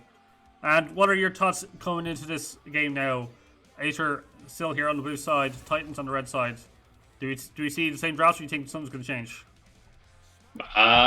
So clearly what Slinny did, basically what Slinny and Whistle did early game, basically getting blue ahead. He basically managed 2 kills. He picked up a nice little snipe on top side as well. So he basically got a lot of gold funnel into him early, and then the nice wombo combo that Slinny and Flare has in like those team fights, as you saw in like one of those dragon fights. Like, it's so devastating. And of course, that means Diana is banned away, so Slinny will have to look for another one of those heavy engaged champions to like really just shut down both of them. Yeah, for sure. So seeing Seraphine Lulu banned once again against the side of Titans, and the victor still off the table, and they're going to grab themselves the volley bear here, trying to deny that away from Esper.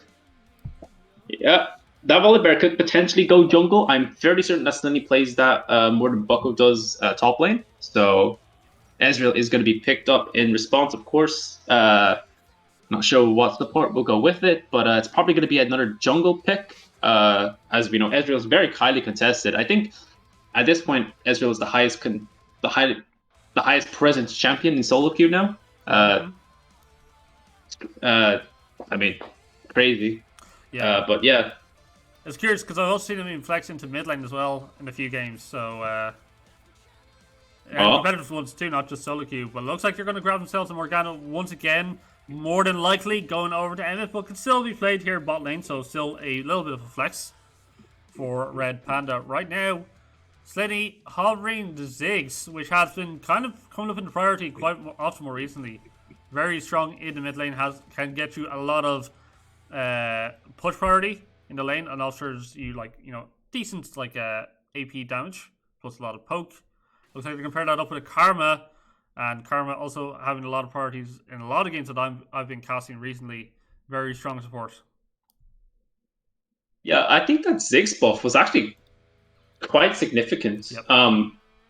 Because they didn't touch his damage, but Ziggs already had loads of damage. The problem was he never had consistent damage. But now with the Bissell speed on his R, it's going to be massive. And the classic arcane pick is going to be locked in here. Corki, again, another OP champion in the mid lane. Yep.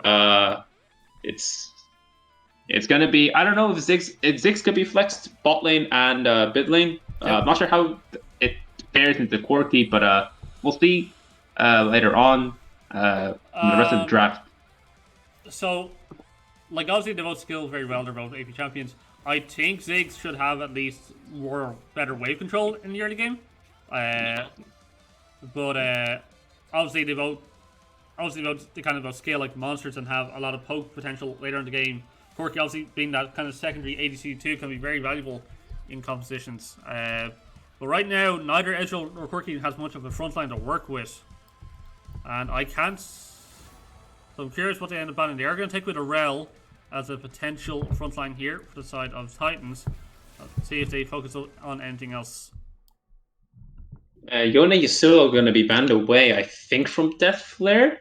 Just to deny any AD mid laner picks, which is very smart here. But I'm sure Flare has something what other AD mid laners are there? Tal, I wouldn't say Talon or Zed would be ideal here. Yeah, I mean, you've got Lucian still, obviously. Yeah. Tristana is another one, has been very kind of highly prioritized as a flex between AD carry and mid lane. So there's still a few options here on the table. Let's see what Titans end up locking on here on the red side, and see what they want to say for counter pick. It's going to be likely to support, I'd imagine, if this Morgana is going into jungle, and then you want to try get your counter pick on the top line possibly for here for Esperos. Yeah. Okay, so Bucko has the option of playing Volibear, or he could just go for a Gnar again, just to tilt Esper. Esper couldn't do anything even with counter pick last time, so we'll see whether or not Bucko will just opt to play that heavy lane bully again.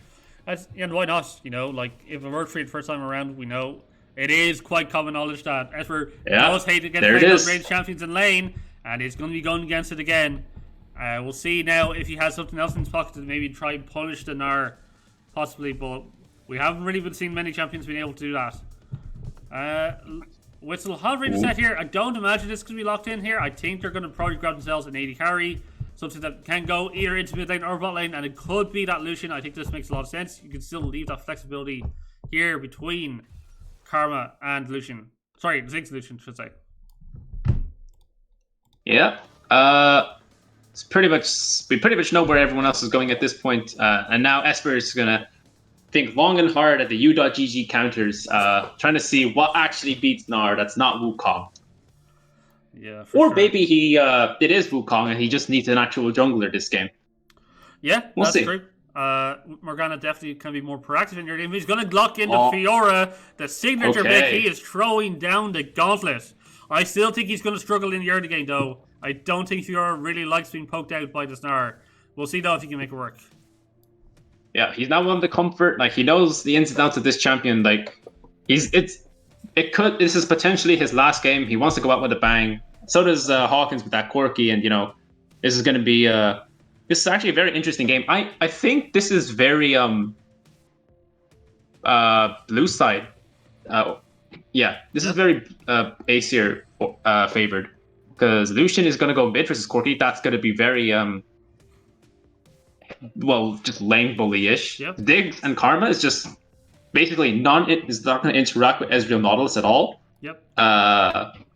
And Gnar is just going to make Esper just cry. Yeah, for sure. So it's really on the back of Emma to make stuff happen early for Titans. And he doesn't have a lot of setup here, to be honest, because, Corki isn't going to be able to lock in a Lucian for you, and it's really hard to land a Dark Binding when he has that dash available, plus Flash. Again, as you said, Ziggs Karma can kind of just play back in the lane a lot, just poke, look for lane shoves when they want to. Very easy for them to kind of kite out those fights. So you're looking at top lane, really, for the most part. And again, Fiora doesn't have setups for this Morgana, so it has to be Emmet really on point with these ganks if he wants to make anything happen. Yeah, it's going to come down to whether or not Emmet can show that his Morgana is better than Slinny's Volibear. Yep, that is true. And Slinny had a really good game too. Emmet had a pretty decent game one as well. So we'll see if the junglers can bring their best here in this crucial game 3. But guys, we are going to go to a quick break as we wait for spectator delay to catch up. We'll talk to you guys shortly.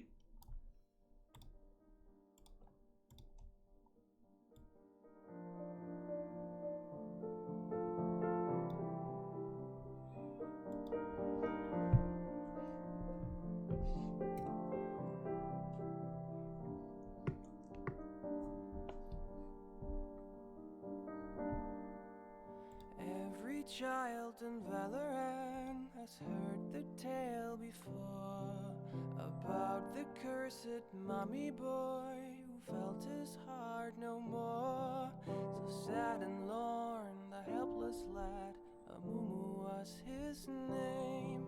He ventured out to find a friend and learn about his bane. Too much to bear.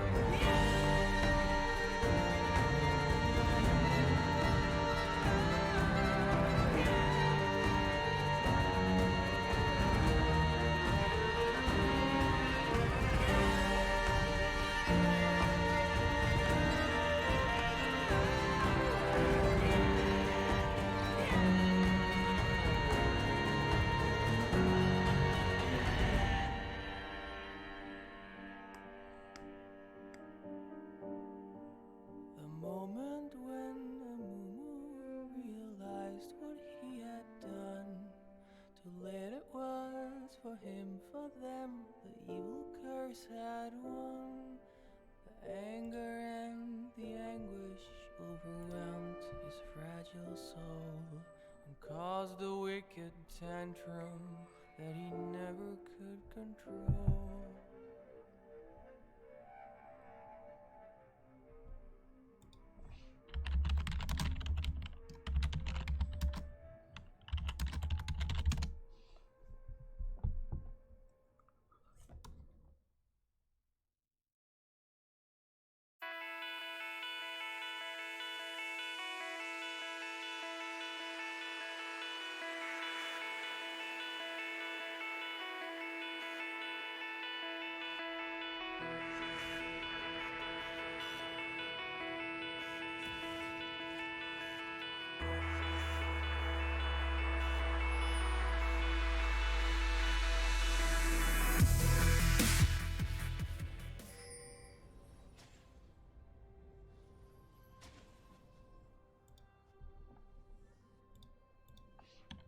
Welcome to Summoner's Rift. And we're back, guys, here with game 3 between Aesir and Titans. As we see a 5-man stack come out here from Titans, potentially looking for a punish here if someone decides to try and get a cheeky board here in the top lane. Hi, are you with me? He is not. Sadly, we are solo cast until Hi makes his grand return. And they are face checking. And it looks like it is going to be an early kill. First blood here for the Corki. And the side of Aesir getting punished for that greedy invade. And that is going to be early mental advantage here for Titans. We'll see if they can end up carrying that through. Let me just finish up these predictions.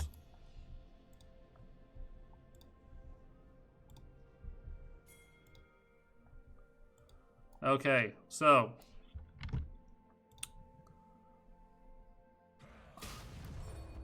I was still deaf and a mutant. I did not realize. My apologies, Hi. How are you going? What to say? I didn't know whether or not you were here. I was like gonna say they're just gonna walk into that big 5-stack. And unfortunately, they were walking in as Slinny was dropping the E. I guess they just didn't expect the entire team was just standing there in that bush, which is a bit unfortunate that Hawkins does get first blood, and now he gets to stack that tier really early.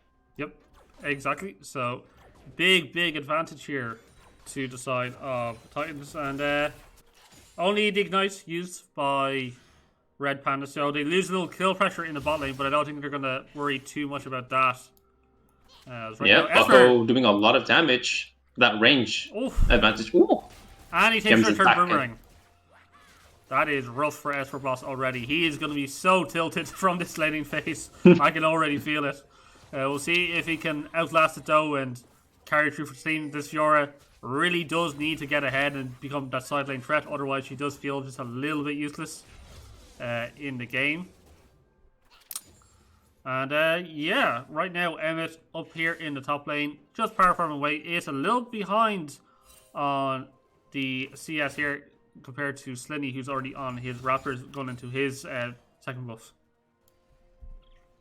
Yeah, I think Emmett started Q again. Not 100% sure, but at this point, Deflair has a nice wave setup. So if Slinny ever does want to gank, he can just pretty much just flash Q him, but Hawkins does have a nice ward just to warn him of any potential ganks from that bot side, which is where Slinny is. Yep, makes a lot of sense. Right now, Blue wave is frozen a bit awkwardly for them, to be honest, in front of Dulce next tower. So they're trying to poke and try to get the wave shoved in. Right now, Slinny's picking up Morgana. Slinny does spot Morgana, and he smites the blue buff away. But will he have smite for the crab is the question. He does have bot prio in a way, but I think Emma is just going to take the crab as he has no mana, no blue buff to rapidly regen his mana as fast as he would like. Yeah, now Slinny's going to make a. He's going to just book it straight for top and get the double scuttle, showing jungle superiority here in this matchup. And yeah, what can Emmett do? Like, there's no camps here on the red side to take away. The best he can do is get down a ward and maybe reset. He could take away the Krogs, but it's maybe a little bit risky. Oh, Ignite going to be dropped. Loop taken very low, and Emmett is here. Voltanex flash Eing, and he doesn't do enough damage, and the bombs does land. Heal was dropped. Witzel could potentially kill here. Emmett is spotted trying to get that gang. Unfortunately, nothing happened. Red Panda walking up as well. Gloob is positioning himself quite well behind his Karma, and Voltanex kind of a tilt play. Fortunately, not enough damage, and the auto attacks, and the E doesn't land either, so none of the actual damage he wants landing on Gloob. Wave is really good here if Gloob wants to just reset. Dredgeline does land. Witzel forced to flash. Not sure why he's walking up at all when he knows that Morgana is on that bot side. Now it's a bit awkward now as Gloob is out of mana and that massive wave is shoving. Might be forced to DP back. And the thing is, having no support here or flash here on Karma does mean you are more vulnerable to those Nautilus hooks. Unfortunately, Red Panda not having the ignite from that early first blood did also hurt that all-in damage. Bucko might be getting engaged here on the by Esper. Oh. Esper, nice flash actually, but Bucko, very good flash to prevent that Vital from being procced. Really well played. And Emmett is just going to stop their bot lane's backs here. Really well played. He doesn't have doesn't have much to do, but that means Slinny is on that top side, taking as much camps away as possible. Flare, unfortunately, not enough mana to kill Hawkins. He could flash double shot ignite. Not sure how much damage that would do though.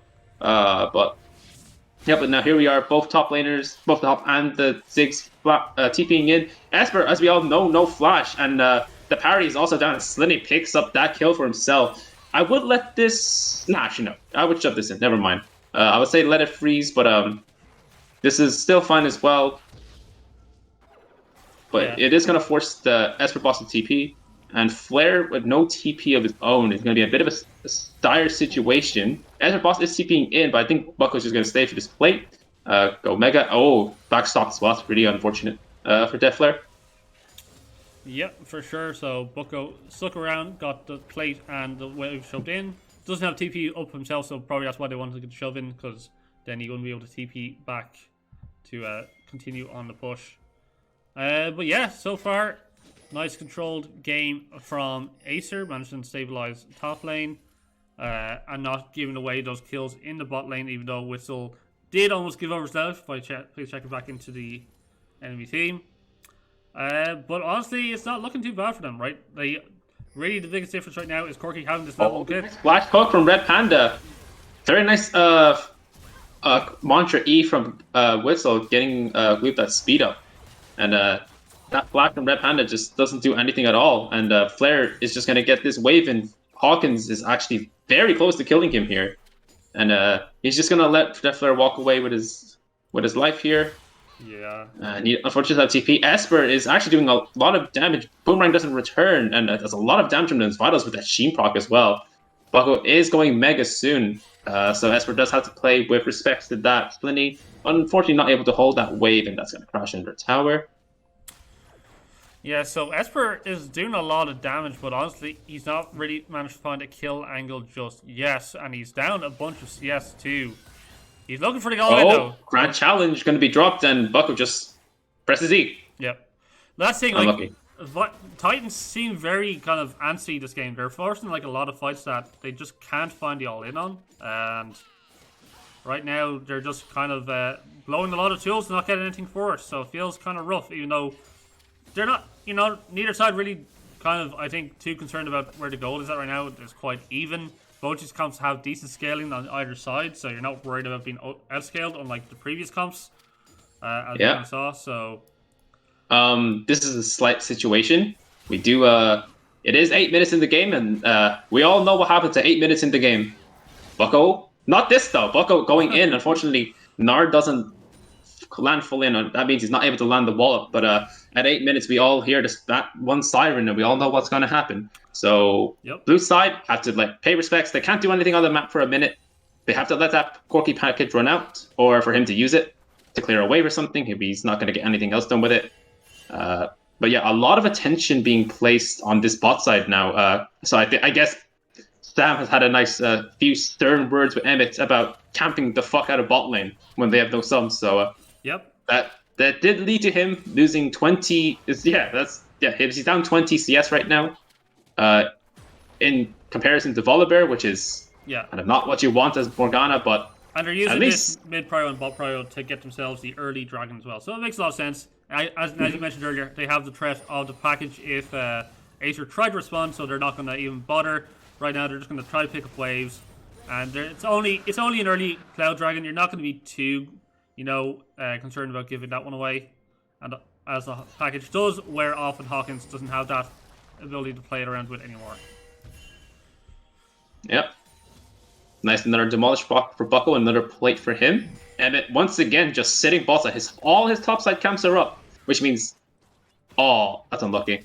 So then he picked up the kill onto the blue buff. Nice flash from Emmett. Soul Shackles. Whistle does have flash. He actually managed to flash away. I'm actually managing to burn out the death charge from Red Panda as well. So overall, a flash for Flash, not that bad. And the ulti as well from Red Panda. Bottom next, 2-shot barrage just to clear the wave. Blue just going to push this loads of wave clear potential as well for himself. Yeah, it just feels like these ganks are really decent because he went in when like Red Panda was like super far back in the lane, right? So Oof. all he could really do was get the Nautilus ulti off at the end and not really be able to have much other follow-up. So while they do get Witzel's flash once again, unless Emmett really hard counts this bot lane, it doesn't feel like it's going to come to all that much. Yeah, I mean, this is not what you want to do as Morgana. You don't want to sit a lane that's like under tower. Yeah. Like you have. Luckily, Slenny didn't punish it as much as he should have. He does notice though that Hess Fiora is quite low. He might just drop the Herald topside, give all this money to Bucko. Yeah. But yeah, not much Esper can do. He has no TP, and that tower is just more like as good as dead. Morgana is there, but she's just gonna clear her camps. Yep. Can't really do much else there. So, Slitty going to go for the back. He's going to share some gold here with these plates, but ultimately, Bucko continuing to get himself ahead here in the matchup and continuing to just neutralize Esper Boss, which is just exactly what you need to do against the Fiora. You don't necessarily worry about just killing her outright, but as long as she doesn't become a line pressure threat, then, again, the champion doesn't really have much of an identity. Gloom, nice splash. Red Panda burns out Gloom Splash as well, and Death Charge going to be used as well. Whistle ignited is going to go down, and Red Panda has so much damage on this Nautilus. Didn't respect that at all. Yeah, I don't know what Whistle was doing. Like, Gloom got out. He didn't necessarily have to continue the fight, but he ends up getting caught and going down, so gives away an unnecessary death. Kill did go on to Nautilus, so not too bad. Although Red Panda might be outcut. A bit of an overextension from Red Panda. Might actually kill with the Aftershock. It unfortunately not able to. Aftershock didn't manage to, wasn't in range. As Gloob is able to just walk away with the smallest of HPs, and Bucko picks up that kill for himself with a nice TP. Yeah, for sure. He's staying around with such low HP is kind of a bit dodgy, but he is going to go for the reset now. I don't think Next is going to be able to find a kill. Oh, wait. He is TPing in, and he is going to be a little alone, and he's going to get stunned up. He's going to get storm clouded, and he's going to get taken out by Bucko. Nice use of the Stormbringer for Slinny just to get out of there. And Emmett is just there wondering what the hell happened to his team. Witzel engaging in. Gloob. Oh, nice engage from Bucko as well, picking up another kill for himself. Flashing out. Red Panda hit by the Stormbringer. Emmett, unfortunately, Soul Shackle's not going to be enough. And very nice play from Aesir in the mid lane. Yeah, we saw the TP bot lane too as well. Next forced out of lane. You've seen both summoners blown as well. So Witzel, again, really well played so far. He's been continuing to be a rock for the most part for the team, apart from getting caught a couple times.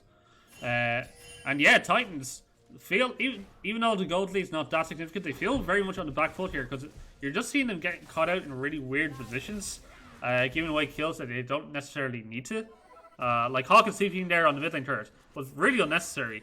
And then Sydney ults, the Vulgar comes down, disables the tower. It's easy pick up from there. With Emma tries to chase them and gets caught himself. So yeah, just a little bit too much being given away here by Titans. You can afford to slow things down. You have a Corki, you have an Ezreal. Yeah, like your Fiora's not doing all that well, and you would like her to be a bit more ahead in this matchup, but she can still scale one bit at a time, So all really Titans need to do right now is just stabilize this game. Just get the vision down and not overforce things. But yeah, package is up for Hawkins, and Dragon is up in 20 seconds. Will Hawkins just spend this time to go back and pick out the package? I think he might be. I think he recognizes this. Bucko, unfortunately, no TP for this Dragon fight. He's just putting a lot of pressure top, and he could draw Hawkins topside, but I think they're going to look to get this Dragon Soul as a potential win con. Yeah, for sure. It is going to be pretty rough, though, because that's only the second Dragon at 14 minutes. Yeah. They do have the advantage of having the Esper boss teleport available and no TPs on the side for Aesir, so they could play around that. Oh, binding does land, but do they commit fully? I think they might know that Witzel is there. No, I'm so sorry, Slinny. They do see it. Package is there. Hawkins could potentially look for a power dive. Witzel is quite low. I think they're just going to use this package just to secure themselves another dragon. Unfortunately, Death Flare had base. Base timing was a bit off, but I'm not sure how long this package is going to last, but I think it's still going to go. Stormbreaker are going to be used. Slinny, unfortunately, not able to get that kill, and a bit unnecessary. Package was dropped mid lane, and Flare is burnt up so hard. Fiora TP going to be used, but I don't think he's going to do anything. Gloop does get hit by the... Actually, it does. As Gloop's the bind does land, and that means Esper, Flash, Grand Challenging, getting up that kill on the Gloop. So I think Titans have basically found their win con, and Aesir kind of funneled themselves into that win con. Yeah, I don't know what Aesir were taking. You don't have to contest for that dragon, to be honest. Like, yeah, like it's a second dragon for them, but it's not like so crucial. And as you said, the Corki package was available. Titans had control. The Whistle was already poked out. Oh, Death Flare dashing in. Nice ignite as well. Death Flare was actually a little backup from Witzel with the flash mantra shield. Bucko walking into Emmett. Emmett doesn't have anything to well, okay, Boomerang does miss, but yeah, nice kill. Nice pick up on that. They called the Hawkins from Death Flare. Mid tower gonna go down, and now Aesir could look to get this next Herald and look to really pressure with the Ziggs. Just Zig. Yeah, for sure. We'll see now. There are sending multiple members here on the Herald. Grab themselves the Scuttle. They have recalled the Karma, so recalls do feel a little bit desynced if they want to force on the Herald. They're not going to do it just yet. So they're just going to look for the backs, grab some farm. Zig's going to sit here in the mid lane. He's going to continue to push the waves in. Matched by Bolton Knights, who doesn't have that tier 1 available, so he does have to play a little more safer than he normally would. And yeah, Aesir are pretty comfortable with the map state right now. They've got themselves a 3.5k gold lead. Death Flare is doing pretty decent here on the Lucian. The Ziggs scaling up pretty nicely. Has one death, but ultimately still farming pretty well. Bucko? There is a tower there. Yeah, like but he's safe. I'd be surprised if Dinar could solo kill the Corki at this stage. It'd be really, really doomed for Titans if that was the case. Although Hawkins has been caught out a couple times in this game, so we'll see what ends up happening. But yeah, Bucko continuing to put out a lot of pressure on the side lane, no matter who he is up against. Oh, I think Hawkins they're just gonna push ping pong the waves a little bit. Nothing much is gonna happen. Dragon 2 minutes 30 seconds. Baron 2 minutes 30. The Herald is up. I think Slinny's looking to go for it right now with Witzel, and I think that might be fine. As Gloob is just able to really clear the waves by himself, pick up solo experience. Witzel's here to back him up now. Oh, Emmett is spotted clearing that ward. Yeah, so Bucko, Strikebreaker being dropped. He has Mega. Yes, there's a lot of damage with that Hyper Procs. Yep. But yeah, not really expecting too much to happen right now because Titans, they have to kind of just play respectful to what's happening. Like, maybe you can look for Collapse and Bucko, but this doesn't really feel like the angle because there's multiple members with that mid push here from Aesir, so they're just going to clear out some River Vision. I think Emmett just has to back out of display. Like, there's not a lane you need to shadow. Yep, there's a lot of vision in that bot side river. Bucko, no Mega, but I don't know why he's trying to walk this far forward against Hawkins. Okay. Like, he knows that Hawkins has so much damage. Slitty is here, but the whole team is here. Emmett doesn't realize this. Unfortunately, he's not able to get the Black Shield off in time, and Hawkins brings Bucko very low, and he actually manages to pick up that kill. He does have flash to get away. Slitty has the Chem Tank. He procs it. Hawkins is slowed. He is forced to flash. Slitty flashes after him. Does he have the damage? He does enough, and the Power Bite is enough. Gloop flashing over the wall to avoid any more damage after the depth charge. That is a 1 for 2 for the side of Aesir. Really nice pickup for Aesir and co. Yeah, I'm just not sure what Emmett's doing, to be honest, because, like, you saw them clear out that red ward on the Dragon Pit, so you know that they're probably in the river somewhere. And hovering in that Tribe Bush really doesn't do anything for your team, so he ends up wasting a lot of time, ends up giving a kill over, and Aesir continuing to, like, push their lead. They've managed to grab themselves a bot lane turret. They got a kill back onto the Corki. And yeah, it's just looking like a really blue favored map right now. Dragon spawning in 35 seconds. They wanted to they're going to try to slow down this Dragon Soul win condition away from the side of Titans. Although Hawkins does have the package available, we'll see if they can make anything work with it. Yeah. I know Aesir are smart. I know they won't fall for the same trick twice in a row. Unfortunately, Slinny doesn't have access to Flash or the Stormbringer, so he's going to be very squishy in terms of these fights. Bucko also flashless as well. He doesn't have the mid prio, and the rest of Aesir aren't there to in preparation for this dragon. It's just this poor macro timing from Aesir at this right now. But Hawkins, remember, he's also flashless as well, so he could potentially go get caught. And speaking of getting caught, I think Slinny is taken quite low as well. Bolton next actually also taken quite low from the culling, and the Ziggs are a nice bit of damage. Emmett forced to flash, and here comes Bucko, two-man's ulti. Red Panda actually is being brought very low, and Hawkins packaging to the side, but yeah, Esper Boss does manage to pick up the kill with the Grand Challenge, gets the whole team healed up. Esper, nice flash. Slinny brought very low, and Gloob is on flare as well, but Esper is by himself. Unfortunately, not enough backup. Slinny's going to be taking buying a lot of time. Flare is going to be dropped. Slinny's going to be dropped. Voltum next is picking up a triple kill for himself, and that is a nice ace for the side of Titans, and that is the third dragon for, and they're getting very close to the Soul win con here. Oh, Aesir, they had it all in their hands. Like, they poked out Titan so well, forced him away from the dragon into that chokehold. But it's just Bucko. You didn't need to, like, force that Gnar ulti, I felt like, because you had the poke advantage. You know, you had Kari, you had Ziggs just throwing out all this burst. Titans were kind of zoned away. You saw Voltum Next was on such low HP. They could have just controlled that choke point and gone for the dragon, but instead, again, Bucko overforces the fight, baits his team into that, and it ultimately puts Titans back in contention for this game.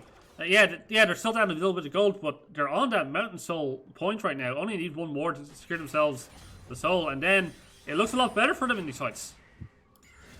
Yeah, Mirror full Mirror Mana picked up for Ezreal here. This damage output he's going to apply is going to skyrocket here.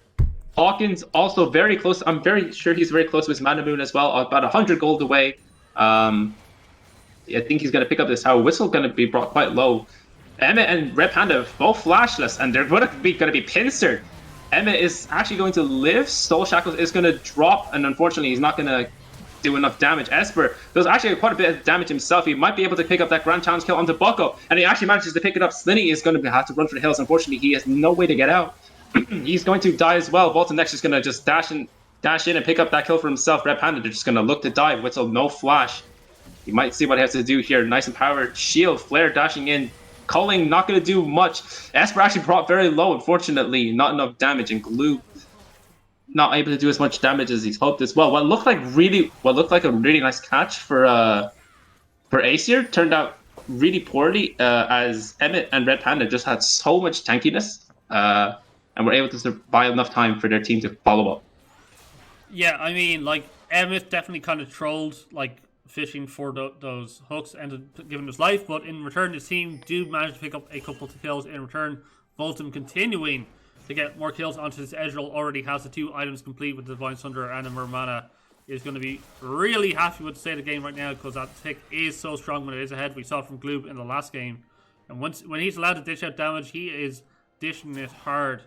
And also Hawkins, you know, like, yeah, he's died 4 times, he's not had the greatest game in the world, but Corki does a lot of damage, you know. Again, when he's given time, he has that poke, and then you combine that with the Ezreal, and then the amount of frontline that you can kind of have here. It's not like the best, like, tankiness in the world, especially Red Panda on the Nautilus.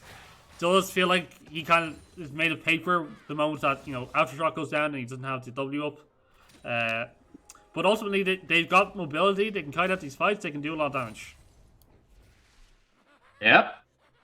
We are looking to see maybe a bit of Baron Vision is going to be dropped 2 minutes until a potential Mountain Soul, which means this Zig pick is going to be very, very useless in a way. I don't want to say useless, but like it's going to be his impact is going to be so much it's going to be so much more limited if they get that nice Mountain Soul. Yep, exactly. So We'll see if they can make it work. It is another minute and 40 seconds to that very crucial Mountain Drake, and Aesir, you feel like, are going to feel the pressure now that really have to take this one away.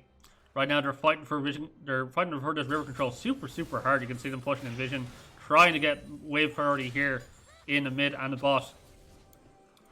And see if Titans can look to recognize that. It feels a little bit early to force this.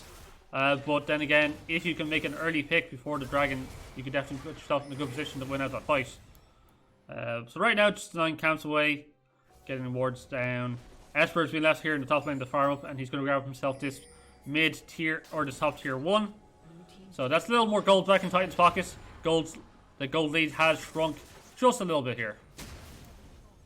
Yeah, luckily this time, Aesir are actually making. Oh, very nice CC chain from Bucko and Slinny. Stormbringer also going to be used. Hawkins actually nearly kills Bucko.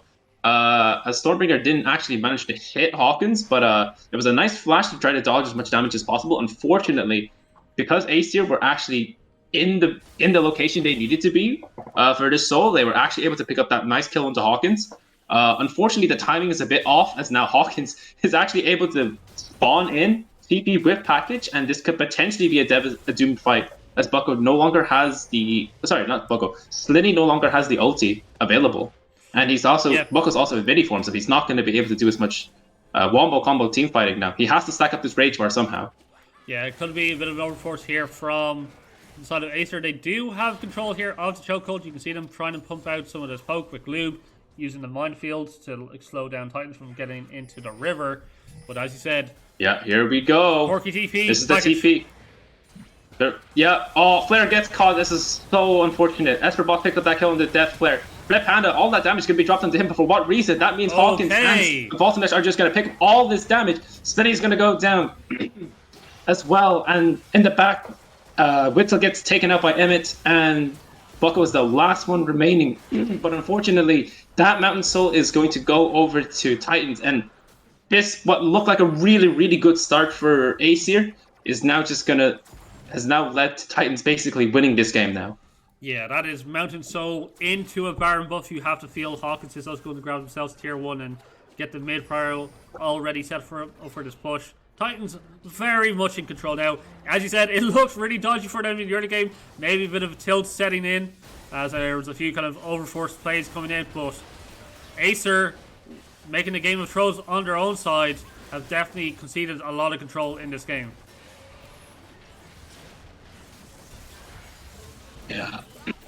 Hawkins and Voltanex showing up in this game 3 when everything is on the line. Like that Corki and Ezreal, there's so much damage right now, and unfortunately, I don't think Aesir have any consistent way of getting on top of them in team fights, as they have to burn so much just to pick up the Corki, and the timing is so bad that it just led to just that unfortunate turn of events. Yeah, exactly. So the overforce coming through, biting Aesir once again.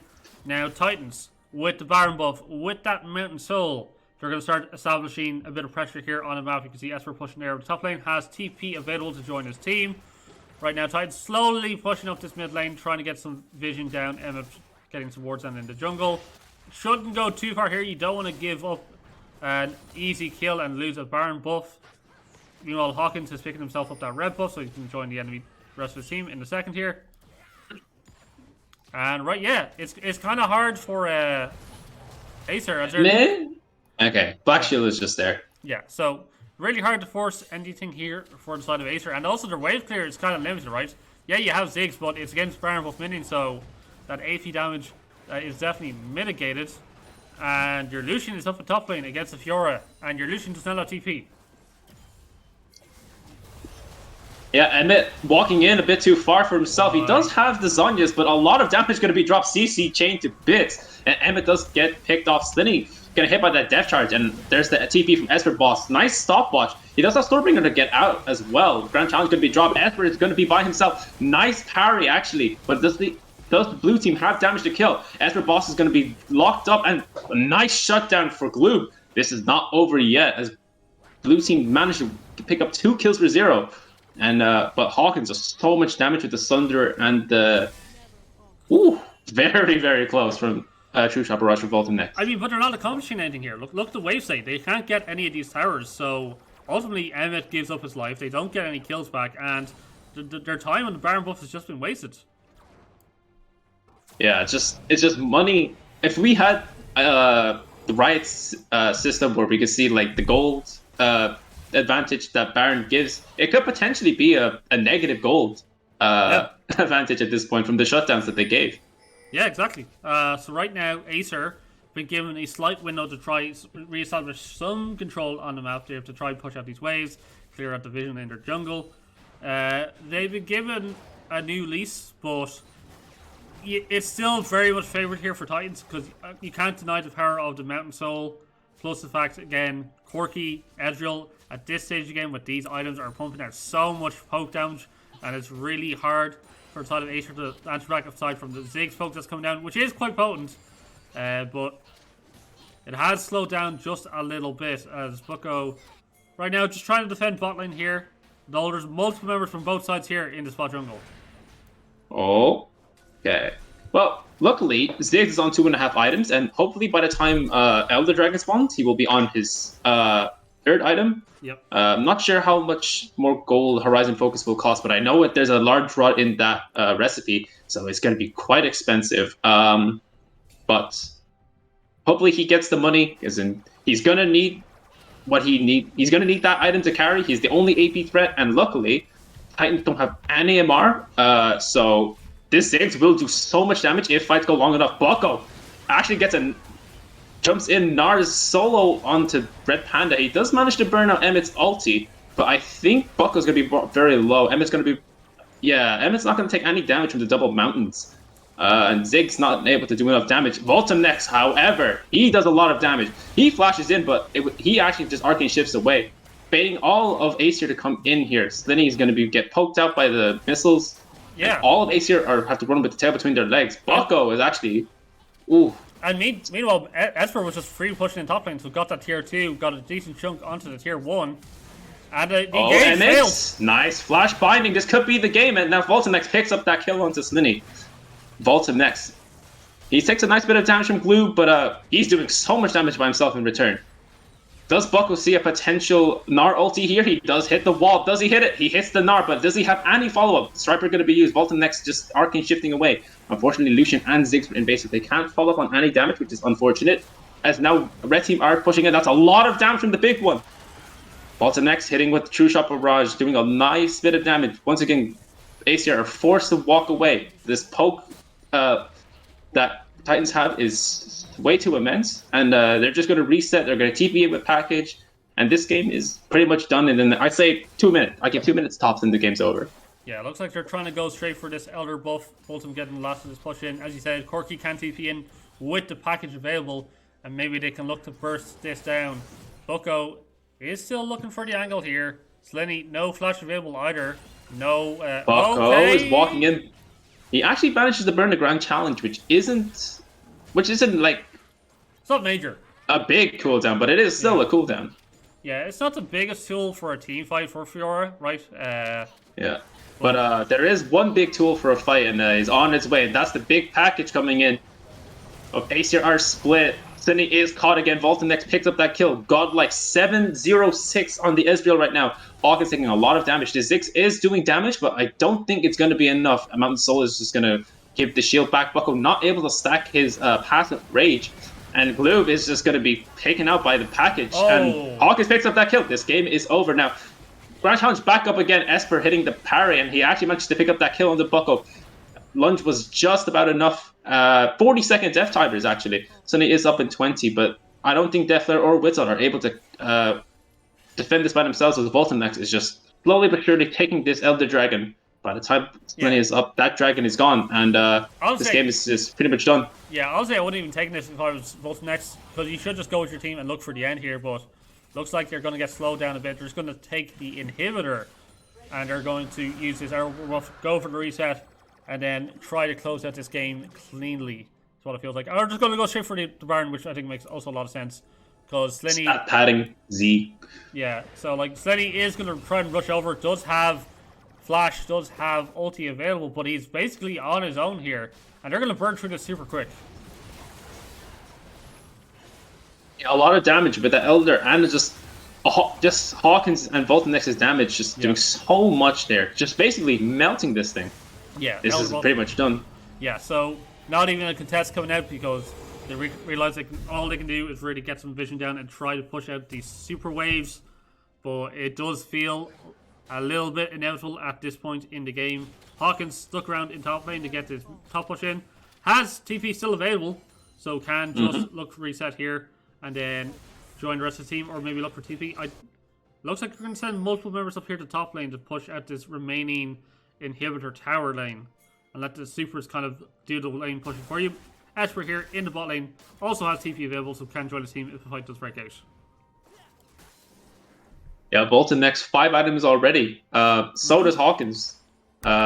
This is like, basically all of like the main, all the main carries on Titans all have 5 items now. Slinny actually popping the Chemtech, very nice buffer on the. Oh, I mean, it was a nice buffer on the stun, but here comes Esper with so much healing.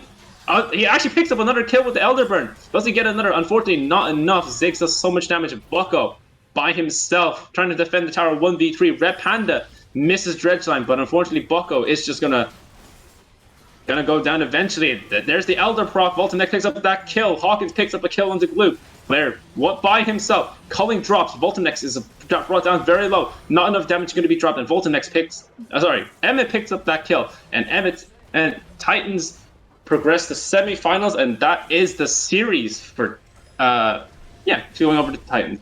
Yeah, 2-1 to Titans. It felt very tense for a lot of this. Like, they had a fairly comfortable game 1 win, and then a very devastating loss in the second game, right? It felt like very one-sided from the side of Aesir, and the start of this game also looked like it was really going for the side of Aesir. So Titans really had to dig deep and work for this one.